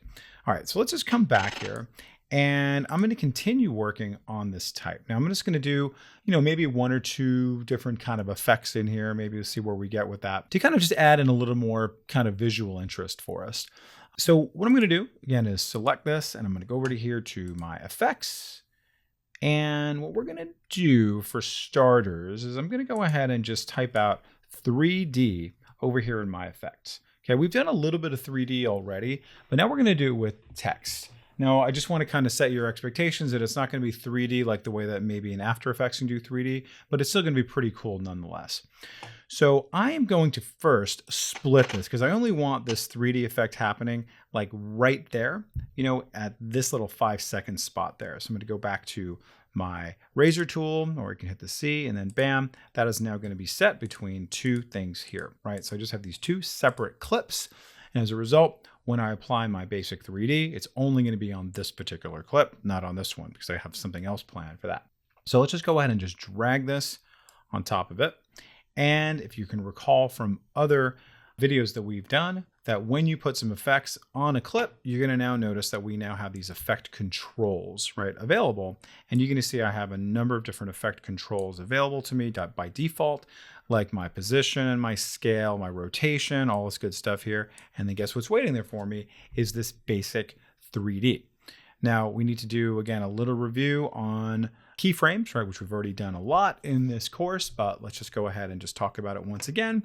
You'll notice here I have these little stopwatches there. That's essentially going to tell Premiere that I want to start a keyframe. I want to be able to begin some type of action that's then ultimately going to morph or animate into another action, right? I want a little bit of movement. So the keyframe is basically saying this is where the beginning of the movement will be. And that movement could be actually just a position on the screen. It could be the scale of the object itself. And in this case, it could also be some basic 3D, right? Or you can do a whole combination of them.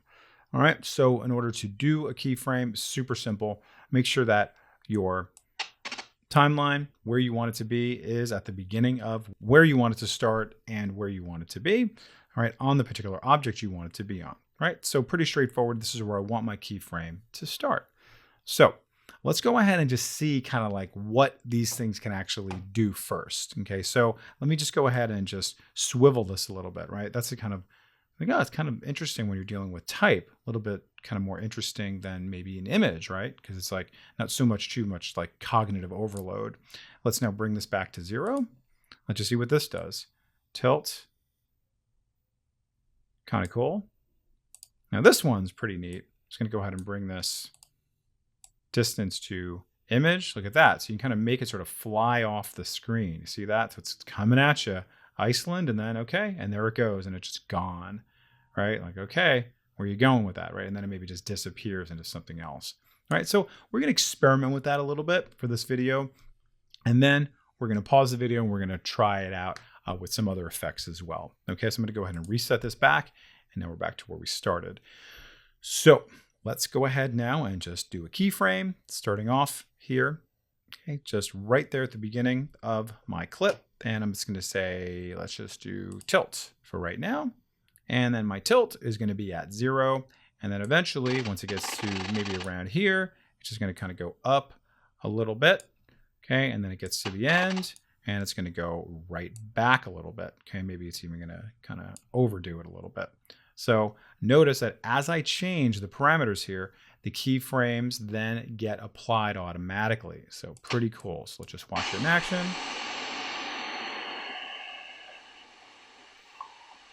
Okay, not bad, kind of interesting, but let me go ahead and just change my mind on that, reset it, undo that, click OK. Let's just try another one. Again, coming back to the beginning of my timeline, beginning of that clip. Let's try one more. And let's just do a little swivel. And let's have this swivel kind of a little bit off. Right? And let's just have it come all the way to the end. And let's just have it go to the other side. Maybe about the same amount-ish.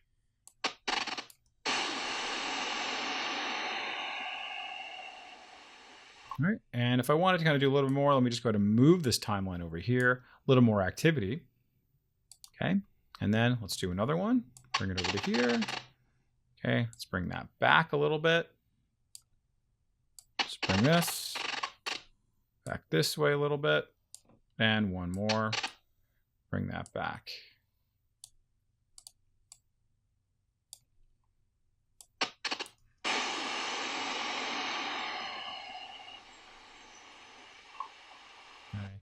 Very smooth. So we can do kind of a cool thing like that. All right. So just to kind of give you a little taste of all the different kind of like subsets of this tool that you can use. All right. Now I'm going to remove all these. I'm going to say no thanks. And that gets rid of everything. Just reset this back to 0. And now let's just do this distance to image, which I think is kind of fun. So let's just go ahead and create a keyframe here. And you can see I made a little mistake. Look where it ended up. I don't want to do that. So I'm going to do Control Command Z, come back to the beginning. Then apply my keyframe. There it is. There's my little half diamond to tell me that the keyframe is about to begin. And for this one, I actually want it to be like super, super far away, right? It's going to be kind of like Star Wars style. It's going to come right in, and then it's going to be coming right at you.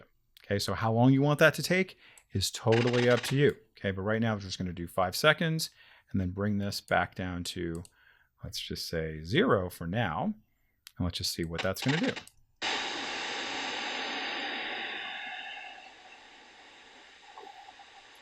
Whoa. Okay, so that's pretty cool. Kind of a little bit of suspense comes in at you. And let's try bringing that so it's just going to kind of fly off the screen a little bit. So I'm just going to make that negative, and let's just say negative, say 100. So now let's see what that does.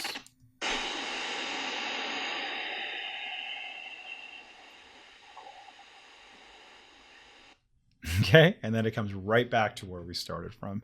All right, so there's a lot you can do. Like that 3D effect is a lot more than meets the eye, isn't it? So go ahead and practice that. We're going to do something completely different, just still working with type here. We're going to be doing a few other things with blur and some bevel and a few other things as well. So go ahead and pause the video, practice this, practice it, with other elements as well, not just type if you want to just kind of see all the things that you can do. But with type, you definitely get some nice effect, especially when you incorporate it with our keyframes. All right, we'll see you in the next lesson. Okay, and welcome back. If you recall, within our last text lesson, we split up our clip that was 10 seconds into 2 5-second clips. So I'm going to keep this one here. We can see that. And then when it comes in, it's going to then just kind of jump right to where we were with this just plain old Iceland text. So you might want to have that sitting there. You might want it to do a number of different things. Totally up to you. But we're going to just kind of, again, be a little more creative with this and see what other elements that we can provide here using some of our effects. So let's now add on something really simple, but really kind of cool, is maybe a blur effect. All right, so I'm just going to go ahead and go over here to our effects. I'm going to type out blur, and then I'm going to come over here to my Gaussian blur and just drag that down just like that. Now, not a whole lot happens yet. So what I want to do is start adding on my Gaussian blur options to here. So you can see here, not a whole lot of complicated options, is there? Which is kind of nice. Now I need to know, first of all, that, okay, when I do my blur, if I'm going to especially do a keyframe, I need to bring this to the beginning of my clip. So there it is. I can see that there. And you can see, all right, once somebody starts on the part of this clip, what do you want to have happening in terms of their blurriness, right? So you can see, what are my options? I have blurriness currently at 0. I have some different kind of dimensions, right? Where am I coming from? The top, the side, the bottom, all these different things here. And you'll also notice that there's other ways to control the blurriness in addition to working with our little numbers there to be able to slide it across or just type them in if you want to, right? Totally up to you. And of course, I have this option here for adding the keyframes. So what we're going to do for right now is I'm just going to go ahead and just do a slow blur. Okay, so it's going to start off not being blurry at all. And then by the time it comes to the end here, okay, I want it to actually be a little bit blurry. So let me just go ahead and bring it over a little bit so I can actually see it, because when you get to the edge, it kind of just starts to overlap with the next clip. So I'm just going to at least bring it over here so I can see it. And now, how blurry do you want to go? That's kind of cool. All right, so let's just check it out. And I'm going to make my sound a little lower, excuse me, so you don't have to listen to all that every time. So there it is. Let's actually bring this back up. Let's just see what it's going to look like from here. And then, bam, cool. And it kind of blurs out. All right, now again, if that's coming a little bit too slow for you or whatever you want to do, you can very, very easily fix that by just making this a little bit less time. So then therefore, this is just going to go a lot faster. Okay, and then it kind of goes into the next thing. All right, so that's pretty neat, right? So you can actually do that kind of blur on there pretty easily. Now, this is a nice way to do it. You can see that's pretty cool. We do all that. But let's say you want to have a little bit of control over the blur, right? You actually want to kind of mask in or out certain parts of the blur. So there's a little bit more kind of like control or nuance on that blur. So we're working with this really cool background, which is this waterfall in the background.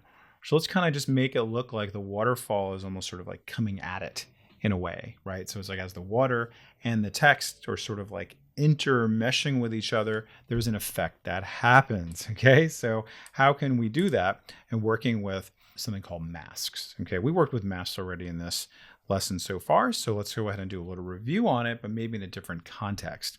So every time you see these little guys right here, that essentially means a mask, right? Like, do you want to see something or not? Do you want to mask it in? Do you want to mask it out? Okay, notice you can do different shapes of the mask, right? An ellipse, a circle. You can do something more rectangular or square. You can draw it out free form if you like. All right, so for this one, we're going to go ahead and just start from the beginning of this clip. I'm just going to just so I can see it there. And I'm going to go ahead and just draw out a very simple ellipse mask. And you can just see as soon as I do that, I get all of these options that appear here, all having to do with the mask, But understand that this Gaussian blur is kind of the boss, right? It's basically saying, I am masking in or out the blur, right? Do I want to see that or not? Okay, so again, the mask has to do with the effect itself. How much of the effect do you want to see? So for right now, I'm just going to go ahead and make it so it's going to start off not blurry, and then it's going to come in blurry, but I want to kind of do it really small. But before I do anything at all, let's just see what that effect even looks like. So I'm going to, let's just make my, let's see here. I'm going to mess around with, let's just see here. I can see it coming in just like that. Do you see that?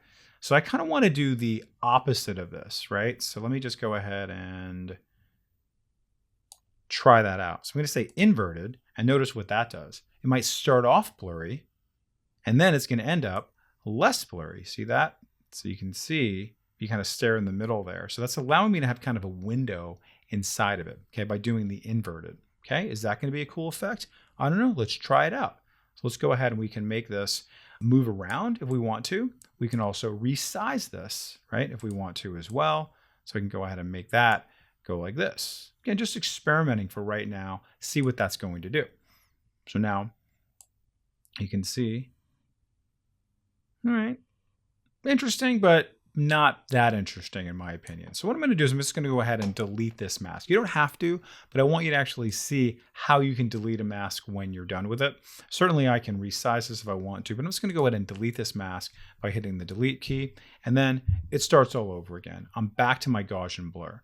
So what I'm going to do again is come back over here to my ellipse, and I'm just going to go ahead and start this off nice and small. Okay, and I'm holding down the shift key to keep things in perspective there. I'm just going to make this kind of start off right in the middle here. Now, a really important part when you're doing something like this to kind of get a nice kind of realistic effect with a mask like this and with blurriness is to play around with some of these other options like your feather, right? And eventually it's going to be our mask expansion to make it so it's going to slowly come into play. Okay, so I've established that I do want to start it off kind of clear, right? And then it's going to come in blurry. Okay, so let's go ahead and now play around with that. So I'm just going to go ahead and bring my feather just like that. So it's going to be kind of a softer edge. It's going to look a little more kind of ethereal and a little bit more kind of natural, right? So pretty cool. And I'm going to go ahead and make this is going to be my first stop in my keyframe here. So starting from here. So I'm just going to go ahead and just say mask feather. I'm going to say maybe mask opacity if I want to play around with that as well. My expansion. All right, expansion is going to allow it to grow. So let's just again see what that is going to do. So I'm just going to bring this all the way to the end. And then notice again, I can make it so my expansion then grows. Okay, so you can see what it's doing now. If you look at my stage there, it's going to be nice and big. Okay, maybe you want to make it even bigger than that. Cool. And by the time it gets to the end, it becomes totally blurred out. It's like, whoa, I see what's happening there. So I had some control over it, right? It's not only the amount of blur that's happening, but where the blur is happening as well. Okay, so kind of a neat way to project that type of effect. Now, let's see it in action. This is going to happen relatively fast because guess what? I did it really only after about, a second or two. All right, so I'm going to be able to move that around if I want to, but let's just see it kind of come in real fast. And then bam, and now, and then that just kind of gets a little blurry, which I kind of like actually. You can see, whoa, and that just kind of fades away a little bit. Okay, so pretty neat, right? So you can definitely do a lot of different things with not just the effect itself, but when you add on something like a mask, when you add on the mask with the feather, right? When you add on the mask with expanding it, right? So it's actually growing, right? That circle grew from small to big to big to big. So it just kind of ate up the entire text, ultimately making it fully blurry, creating the illusion that like, oh, this is going into the water and it's kind of fading away a little bit. Okay, so in a second, we'll go ahead and do a little bit of an effect around making it potentially disappear, or we're going to do something called blending modes. We'll play around with that in a little bit. Okay, so go ahead and pause the video and we'll see you in the next lesson. In this lesson, we're going to continue working with our text, but we're going to add on a different type of graphic to our text. And this is part of the same lesson because you're going to find the ability to draw graphics in the same area where you're going to find your text. So let me just show you what we're going to create. I'm going to show you how to create it. So let's just go ahead and watch this. We're going to keep that same little bit that we've been working on, that kind of Star Wars effect where it's kind of coming in from outer space. And then we're going to see a little graphic is going to be there, and we're going to watch it kind of grow and sort of underscore that text.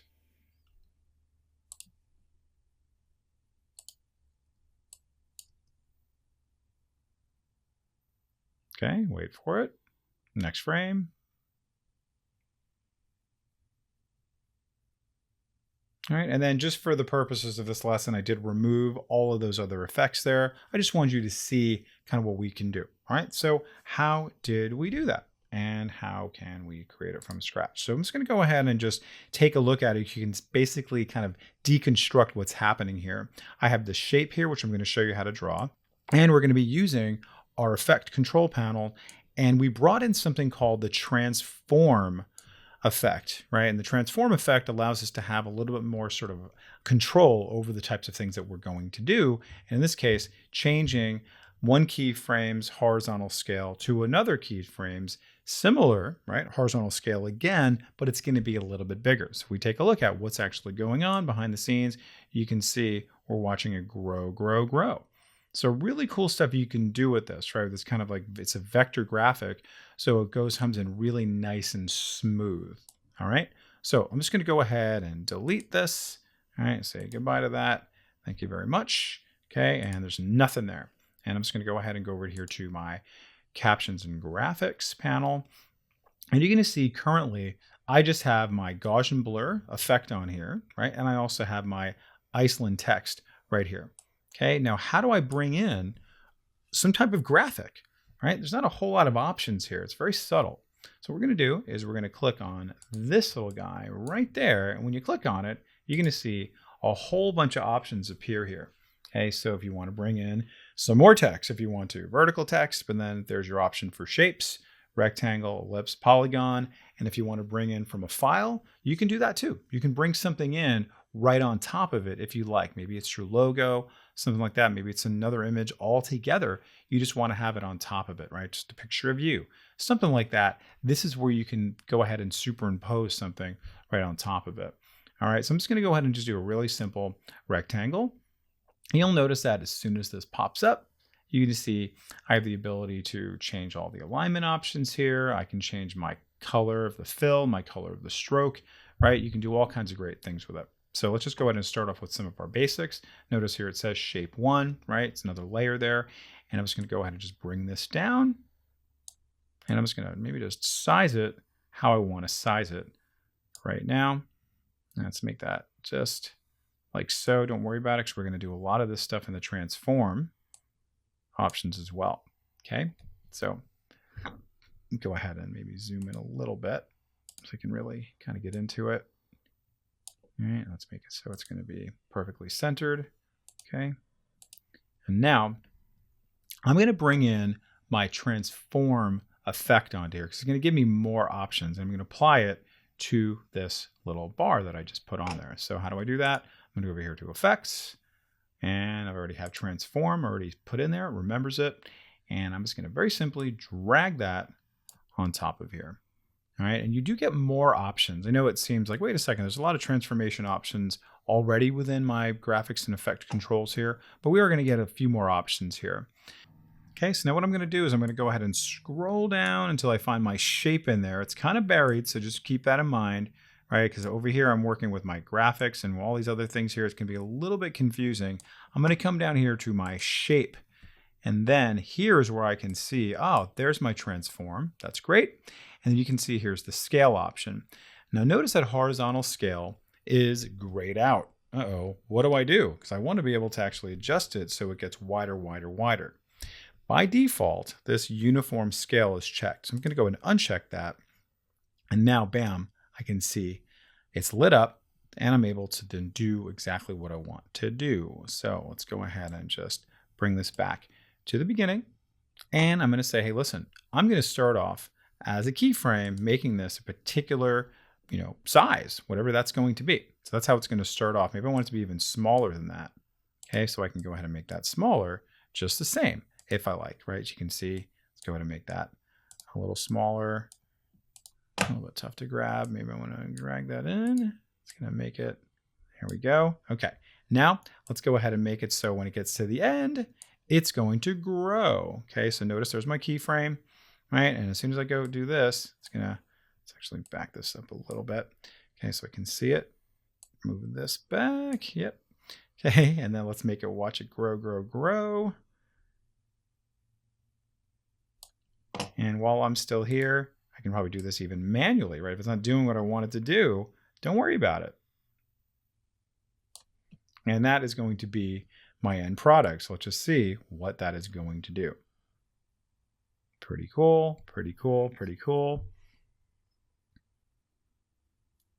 All right, and if you wanted to, you can then do the same thing now to your type here, right? So it's like, all right, let's make it so this has a little bit of movement on here if you like, right? So you can see I can very easily do that same thing. Now keep in mind again, we need to make sure that we're working on the right thing. So you can see here is my Iceland layer, right? Here is my shape 1 layer, right? So just keep in mind that we now have these kind of new layers to work with here. So maybe I'm just going to do kind of just a little subtle thing that as this is coming in, it's just kind of growing, growing, growing a little bit. So like this is not the only thing that's moving there. Okay, so what can we do? Really, really simple. Let's go ahead and just start from the beginning. And I'm going to now play around with my scale, right? So just notice here, scale size, and you can see when it comes in, it's going to have a certain scale. That's my keyframe. So I'm going to make that just a tiny, tiny bit smaller. Not so small where it's kind of like, what's going on here? I just want it to be a little bit smaller. So then when it kind of comes in with some kind of movement, it's at least kind of, it's not kind of asleep the way that the other one is, right? It's like, oh, okay, that's pretty cool, right? Oh, I like that. All right, now let's just see here. Let's watch it. That comes in, then bam, and then here it is. And as you watch it, see, it's just really subtle because as that shape grows, this is also growing too, right? See how it kind of reaches the end of the frame? So it's like the eyes kind of notice that. They're like, wait, that's not really moving, or like that is moving. So it kind of pays attention to like the sort of the static or sort of moving movements. So it kind of helps with that sort of visual interest and that sort of animated experience for the user, kind of making it a little bit more enjoyable. So experiment with this, play around with the movement of objects, play around with all of the different transformation options, seeing how you can animate things, how you can use these animations to underscore different parts of your images, your text, making sure that you incorporate some of the other effects, like working with our different masking options, working with our different types of transformation, right? Where we can actually go a little bit deeper into it, right? And then just, using these things creatively, knowing that we have all these different tools under our tool belt to be able to kind of go in a lot of different directions, but in this kind of symphony of using a number of the tools all together. All right. So practice that, maybe practice even bringing some of your own images in there and see what you can do with, movement, size, all the good stuff that we've covered today. All right, we'll see you in the next lesson. And welcome back. We are going to continue on with our advanced text tips and tools using something that in Photoshop and InDesign and Illustrator, you call a clipping mask. So pretty neat effect. What you can do here is we can make this text be more or less kind of a window through itself to show what's behind it. But that's all it's going to show. It's pretty much going to like mask out everything. And we're going to use this type as kind of just like, again, as a mask or as a window to be able to see through it. So in other words, when we're done with this, all we're going to see is like the waterfall coming through the I, the C, the E, etc., but nothing else. So it's going to be kind of a nice little sort of teaser effect. As the text is coming in, we see a little waterfall. We're going to hear a little waterfall through the type. And then eventually it's going to come right in, and then Iceland, as its form that we were seeing it earlier, will then show up. And maybe we'll do it as a nice little transition as well. All right, so how do you do that? Let's run through the process. So notice where my playhead is here. Great, I can see everything. And what we need to do is we need to put a certain type of effect on our video, okay? Because that's going to ultimately let the video know that something is above it, and it needs to sort of allow kind of that type of control of the clipping mask to come through to show the video in that format. So what we're going to do is we're going to go over to here to the effects panel, and you can see here we are, effects, okay? And then over here, we're just going to do a quick little search for something called track matte. All right, and then notice as I type out the word track, this is going to come up here. Now, the key here is you want to actually drag the track matte key to the video layer. All right, now it seems kind of counterintuitive, not to the type layer. So I'm just going to go ahead and drag this over here. And not a whole lot happens, nor should anything really be expected to happen.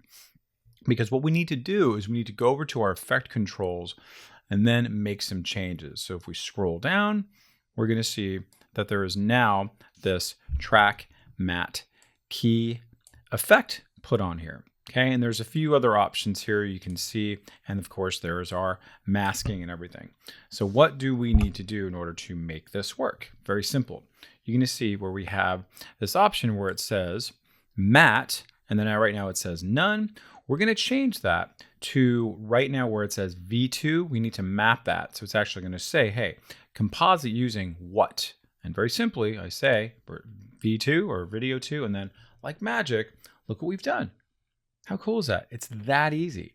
Okay, so just backtracking, we have to actually have our type on top of it. And also just as a little side note, I'm using a nice big blocky text. It tends to work really well, right? And then I just went and did a search under the effects, track matte key, and I dragged it over to the video, right? And then I went over to my effect controls, and then I just changed that, right?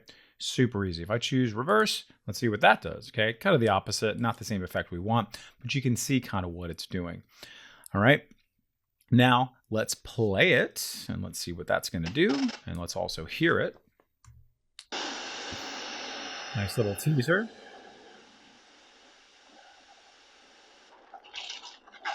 Okay, and then maybe I'll want to do a little bit of a transition there as well. But what I also want you to notice is that from my previous videos, I also have like that little kind of slow growth that's happening with my scale kind of getting larger and larger and larger. That also maintains itself too. So again, knowing that we can have multiple effects.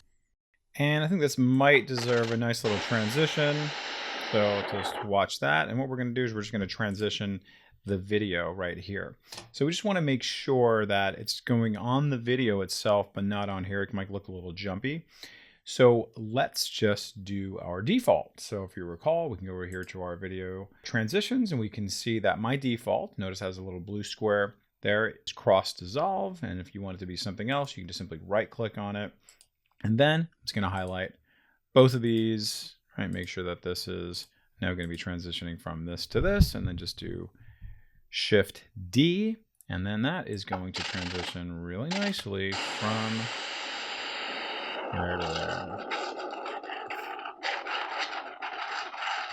Okay, lots of noise there, but you can see cool little effect right there. It just goes right into it like that. And there you have it. Okay, so I'm calling this a clipping mask, and that's what this chapter is called, because that's how we call it in other Adobe platforms. But this is pretty neat, kind of different creative ways you can do this. All right, so experiment with that, and we will see you in the next video. Have fun.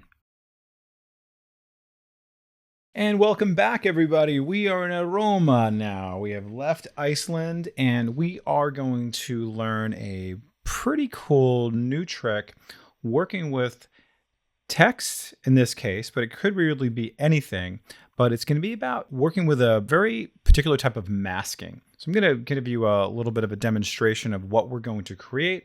I'm going to kind of go under the hood a little bit, deconstruct it, show you what we've done, and then we're going to learn how to do it. So my goal here is to have when these people walk across here, as soon as they hit Roma there, Roma starts to disappear, almost creating the illusion like they are kind of wiping away Roma, right? So let's just see what that looks like. See that? She's kind of wiped it away. All right. And of course, the timing and everything, you can establish how that exactly you want it to look, even the shape of how you want it to look. For the purposes of our exercise, I've just made it a very simple rectangle to be able to do that. Okay. So what's actually going on under the hood here? Let's just kind of deconstruct this, see what we've done, and then let's just see why it's doing it. So I happen to have my text layer right there. And right underneath there, I now have this mask different set of parameters here. And then within that, I have this mask path. And then I have these two keyframes. And the two keyframes are relating to this guy right there. Okay, so basically it's saying, hey, this rectangle is going to move from here to here. Now remember what a mask does, right? It's going to reveal it or it's going to conceal it. In this case, we're making it conceal it. Okay, but we're doing it on a timeline basis. So essentially that rectangle, right, is going to be moving right from here to here. See that it's just kind of following it along there, watching her path as she does that. Okay, now you'll also note that this is very, very flexible, right? So if I really kind of want to match her maybe a little more naturally, right, to like how she's walking, I could potentially do that. I can move this. That way, whatever you want to do to kind of make that happen, and you'll see it's still kind of like does its thing. It kind of like goes right to that. But of course, I didn't do it right on the keyframe, so it's going to be a little bit different. I just added on a new one. But let's just see that. Good habits. Okay. And let's just go ahead and do that from the beginning now. So I'm just going to go ahead and just delete this. I'm just going to right click and say clear. And let's just see how we can do this from scratch. All right. And again, it's going to be kind of a rough version of this. You'll be able to experiment with all kinds of different custom shapes. Could be just a basic rectangle like I've done, right? You can tweak that rectangle like I just showed you. Could be an oval or a circle, but you also have this lovely little Bezier kind of like pen tool that you can work with a free form if it's going to be something a little bit less kind of linear and geometrical. And this, of course, could be moved around, but let's just establish where in the timeline this is going to start. Right, you can see as soon as her foot hits that, it's as if she is kind of just smoothing away Roma, or maybe we want to make it her whole body. Okay, so I can make it so I'm just going to go a little right arrow to go frame by frame, so I don't have to use my little shaky hand to deal with this. So maybe this is the part where she starts to kind of fade things away. So cool, that's a little magic spot there. Maybe you want to make a marker. This is something you want to come back to. All right, so how do I deal with this now? Again, within my little text Roma layer here, I'm just going to go ahead and make sure that that's selected. There I have that. And then, again, just for the purposes of ease, I'm just going to go ahead and just do a very simple rectangle. Now, you'll notice as soon as I do that, everything disappears, right? Why did it do that? It assumed that I want to just like mask out everything kind of that's around this. So essentially, I don't want to do that. I want to do the inverse of that, right? I want to do the opposite of that. So if this happens, don't be alarmed. We just need to choose inverted. And then you do that, and everything then comes back. Okay, but now I want you to notice now, if I now move this over here, this is now starting my process of the masking. All right, so good rule of thumb, what I'm going to do now is I'm going to make sure that this is big enough to do the masking that I want to do, right? So I'm just going to go ahead and just make that so it's going to fit over the entire word. Okay, so you can see, is it tall enough? Let's just make sure. Let's kind of overdo it a little bit, just so there's nothing kind of peeking out on top. All right, and then let's bring this over here. And again, just kind of waiting. We know exactly where she's at. And then maybe we want to even kind of do like how the angle of her step, right? It's kind of a cool effect there. Okay, so it's just kind of like, oh, she just kind of kicked it away right at that time. Okay, excellent. So that's going to be our first sort of like starting point. And maybe let's now start it when. We need to start it right here. So we need to tell it we are going to be doing a masked path keyframe. So it's going to start right there. Boom. Excellent. No big deal, right? Then we need to find out, okay, well, when is this going to end essentially, right? So let's just continue going and going and going. And just notice how this little playhead moves as well. It's very important. And we're focusing on her. We don't really care about him. She's the master of destroying Roma. Okay, so as soon as she's kind of out of the frame, that's when we decide, okay, cool. That's when we want things to essentially be done. Okay? So let's now go over here to our effect controls. You click back on mask, and you'll notice here, this now gets highlighted, and so does this. Okay, so our instinct is maybe to click on one of these, but you want to click on mask so we can then see the mask. All right, the actual mask shape that I've drawn. And then as soon as I now click and drag on this, I'm going to hold down the shift key to make sure it stays straight. I let go, and lo and behold, look at that. A new keyframe automatically appears, right? And it's going to be stitching that movement together. All right, so it's really cool. So now you're probably hanging on the edge of your seat. So waiting, okay, so how do we do this, right? How do we actually watch it? How did it do? That's more the question. So let's just see here, wait for it. All right, and you'll notice I kind of messed up a little bit. It's not so bad, it's okay. So let's come back to here, and now let's go back to the beginning. Okay, and then good practice, let's just do that so it snaps right into place. And I was a little premature with that. No big deal. All right, and now let's watch it. Okay, and possibly a little bit not fast enough, so we can take care of that as well. So let's just now bring the keyframe back in a little bit, okay, so we can see like what can be happening here. So it just kind of catches up a little faster. So let's just bring this in just a little bit more. This might be kind of a spice to taste situation. Cool. All right, pretty good. Let's watch it one more time. Nice. Okay, now if you don't want kind of like that sort of like soft thing that's happening there, you see it's kind of like it's a little bit kind of eating it up. You can bring down the feathering if you want to as well. So let's go back to original keyframe and let's just bring that down to 0. Okay, great. And now that's going to be just more of like a hard cut through it all. Okay, not bad. So now you see how that can be done pretty much anywhere. And again, that might, require a little bit of tweaking, right? Let's just go back to here and maybe I would kind of bring this in or whatever you want to do. Okay, now keep in mind, if you wanted to, you could also add on some other little nodules here, right? So if I now hold down the control key or the command key on the Mac, you can then kind of control kind of like the little shapes of it. So if you really want to get granular with this, if you hold down the control key and just kind of click, click, click, right? You'll see you can then just get right into it to kind of add in more path points to be able to have a little bit more of a kind of shape that's going to fit your object. Okay, so I can kind of do that or whatever it's going to be. So let's come back to this one, and that might be something I'm going to do here, where I'm going to add on. There we go. Right, so you just kind of want to experiment with this, right? If you really want to have that kind of level of precision, you can absolutely do that. It keeps wanting to rotate, which I do not want to do. So let's just come back to here, and then that's exactly what I want to do. All right, and then one last show. Let's just see what it does. All right, I like it.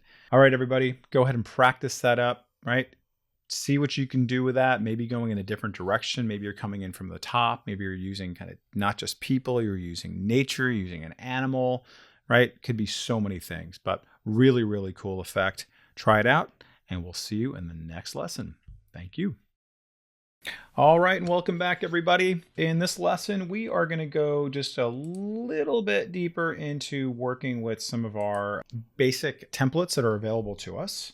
So if we go over into our essential graphics, you're going to see how there is My Templates over here, and there is Adobe Stock. So we're just going to take a look at kind of what just comes built in day one within Premiere. And then we're going to go and see what's available online for us to download for free, and even some premium ones through Adobe Stock. So we just take a look at all of these. We'll see there's all kinds of different great titles. There's for credits, right? You can see there's all kinds of different things for captions. You know, just the list goes on and on. You can see some of these are even ones that we've downloaded. So let's just take a look at maybe some of these more kind of simple ones for right now, and we can see how we can work with them. So I'm going to go over here to this bold title, and then let me just move everything over. So this is going to be overlaying it. It's a really cool way. Just go ahead and click and drag, and now wait for it.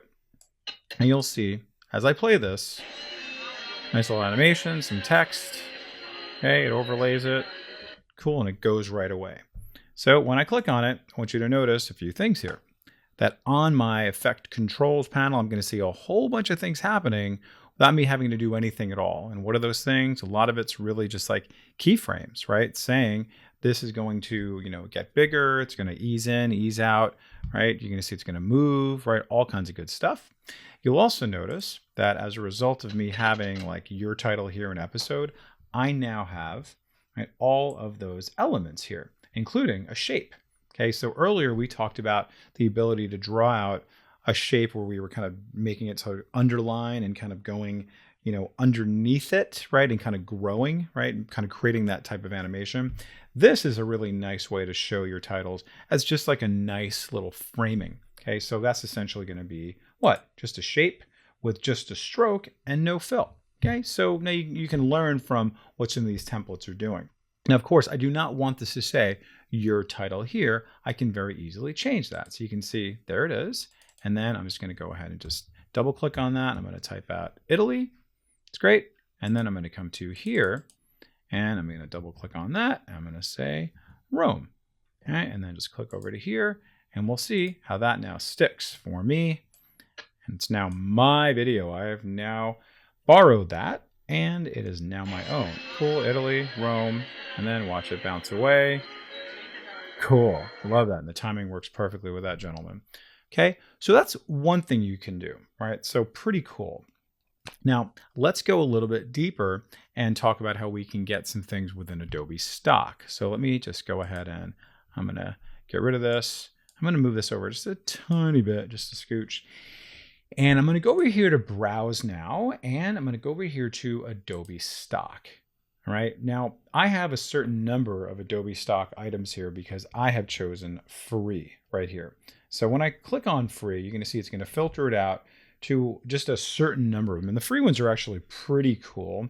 And you'll see that I'm looking at, what, about 8 of them here. And if I click on this, I'm going to see another 8, and the list goes on and on and on. And they're really kind of very diverse and varied in terms of the styles and in terms of the intention of these. Okay, so let me come back to the beginning and let's just take a look at one that you might want to use, right? And just keep in mind also, before you use them, you'll need to actually click on that guy, right, to license and download. Even though they're free, they just need to make sure that you're kind of agreeing to things. All right, so I'm going to use this diagonal title, and you'll notice as I move my mouse over it, I'm getting a little bit of a preview of what it's going to do-ish, right? You can see that one's going to kind of do it.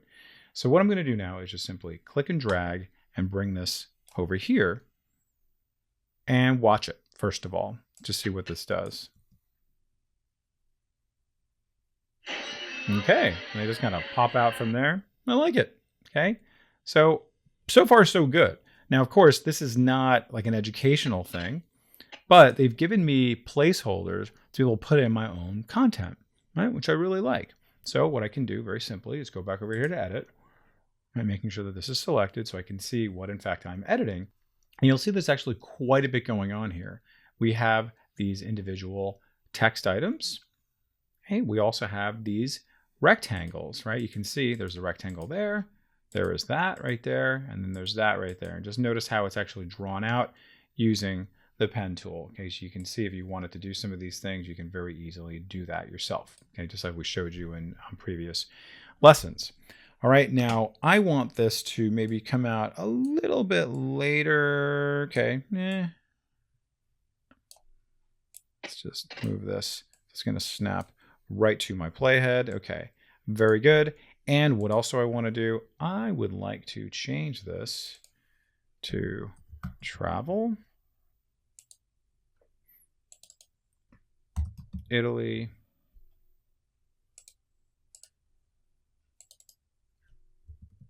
Rome. All right, and then there's my hashtag.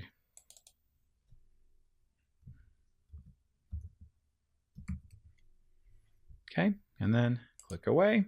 And if you can't see the whole thing, by the way, notice how it says fit right there. So you can make that just fit right in there. All right, and if these guys are not doing what you want them to do, you can go ahead and just move them in place. If you want to zoom in a little bit, you'll be able to zoom in and just kind of have a little more control over what we're seeing here. And also keeps wanting me to, definitely loves me to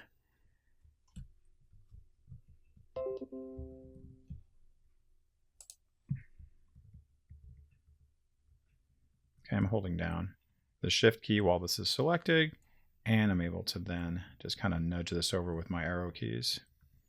Very good. All right, now let's go ahead and have that fit one more time, and let's watch it. This is mine, mine, mine. Cool, little animation, that comes up, that comes up. Love it. Okay, let's watch that one more time.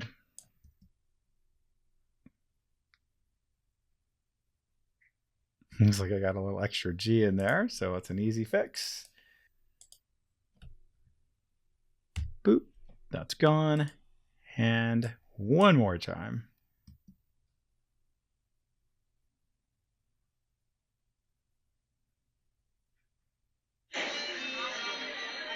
Yes, excellent.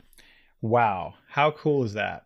So really what you're going to want to do is you're going to want to just explore a little deeper. There are so many of these, and they're all relatively easy to edit and take in as your own, really. So just experiment with these, go deeper. Maybe you want to pay for some of these. It's totally up to you.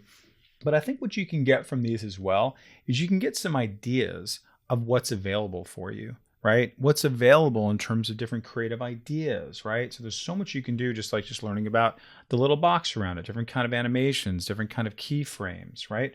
So many things that you can just kind of like steal from, if you will. Okay, so experiment with that, have fun, and we'll see you in the next lesson. Hello, everybody, and let us now discuss our last lesson of this class, and that's going to be green screen, how to work with green screen.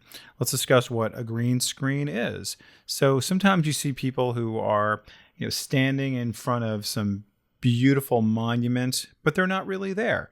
Maybe they're standing in front of a weather screen, right? But they're not really there, right? We're going to look at something they're going to be in front of a big, beautiful waterfall, some of the waterfalls that we've seen in this class already. And we're going to have somebody who is not actually at that waterfall appear to be there, okay? Now, this person was filmed in front of a green screen. Okay, it's literally a green screen. And a green screen can be done in many ways. Just you can kind of really fake it. A lot of people will just kind of film themselves in front of, a wall that's green, right? You can paint your wall green. Some people will have even like a sheet that's green. Okay, now just keep in mind with things like that, with a sheet or something that's not flat, you may have some kind of lighting issues. So you want to just kind of make sure that your lighting and your shadows and everything are relatively flat and consistent. There are ways to adjust that green screen if it is in fact coming in like that. Now, it doesn't necessarily have to be green, by the way. I'm going to show you the fact that it can be a different color as long as you're actually what we call keying out that particular color. All right, so what I'm going to do is I'm going to go over here to my green screen folder here, my bin, and I'm just going to drag out this green screen clip, MP4, and we'll see here is this guy standing right there. And as we play this video, you'll see, okay, kind of staging it, saying, the great outdoors. Okay, but he's not really outdoors, is he? The great outdoors. Okay, so let's go ahead and make him go outdoors. So how do we do this? Okay, what I'm going to do first of all is get rid of that green screen right behind him, so it really does appear that nothing is behind him. So essentially we're just kind of blocking that out. We are keying that out. So I'm going to go back over to my effects.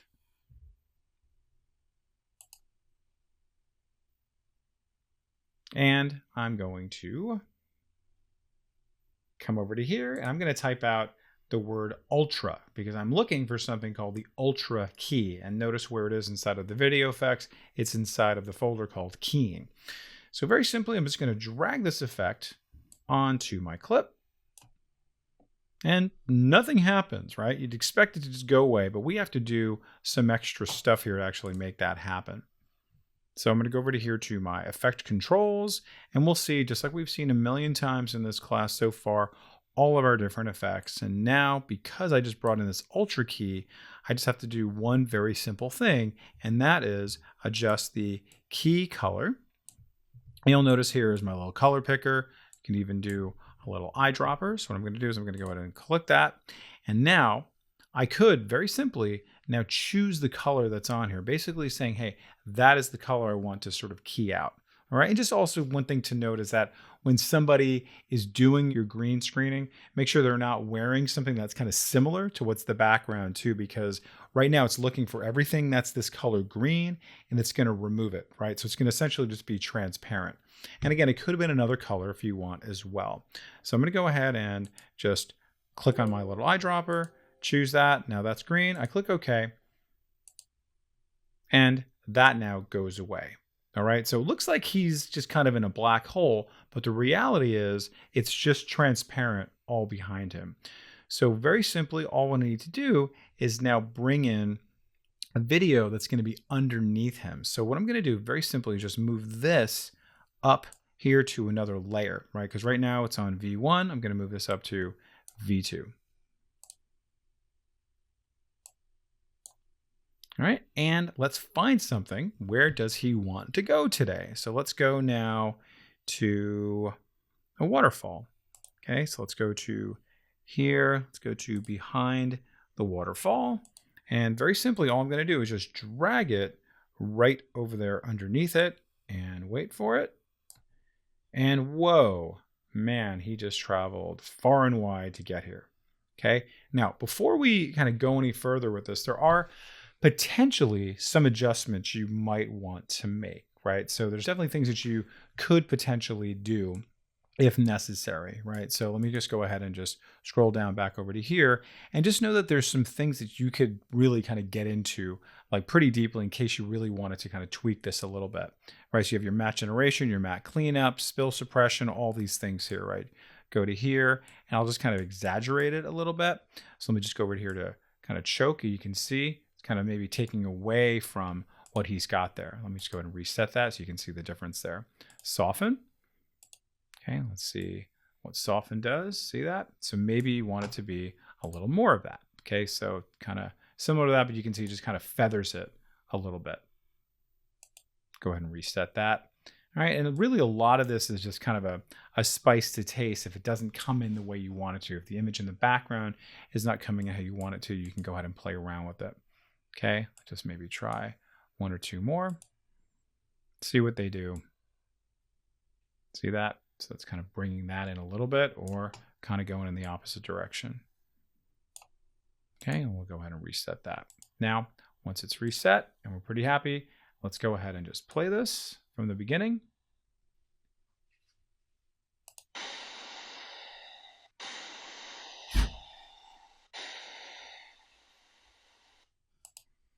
And there you have it. Pretty cool.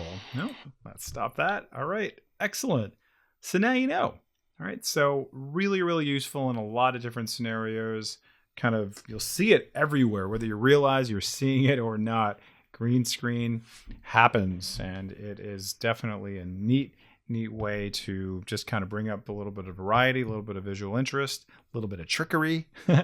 All right, so enjoy that, and thanks for watching, and we'll see you soon. Thank you. We really covered a lot in this class. Let's review what you learned. We covered the benefits of using adjustment layers, how to improve our videos using color correction and other enhancement techniques. We covered the concept and application of masking to give us control over different effects and different animations. And speaking of animations, you learned several different techniques for using keyframes, including blurring, scaling, panning, and more. We also did a nice deep dive into several creative text techniques. And lastly, you learned how to use green screen to take your viewers to any background imaginable. Please remember to come back to review this video anytime and keep practicing on the courseware files. I wish you the best of luck, and I look forward to seeing you in the next class.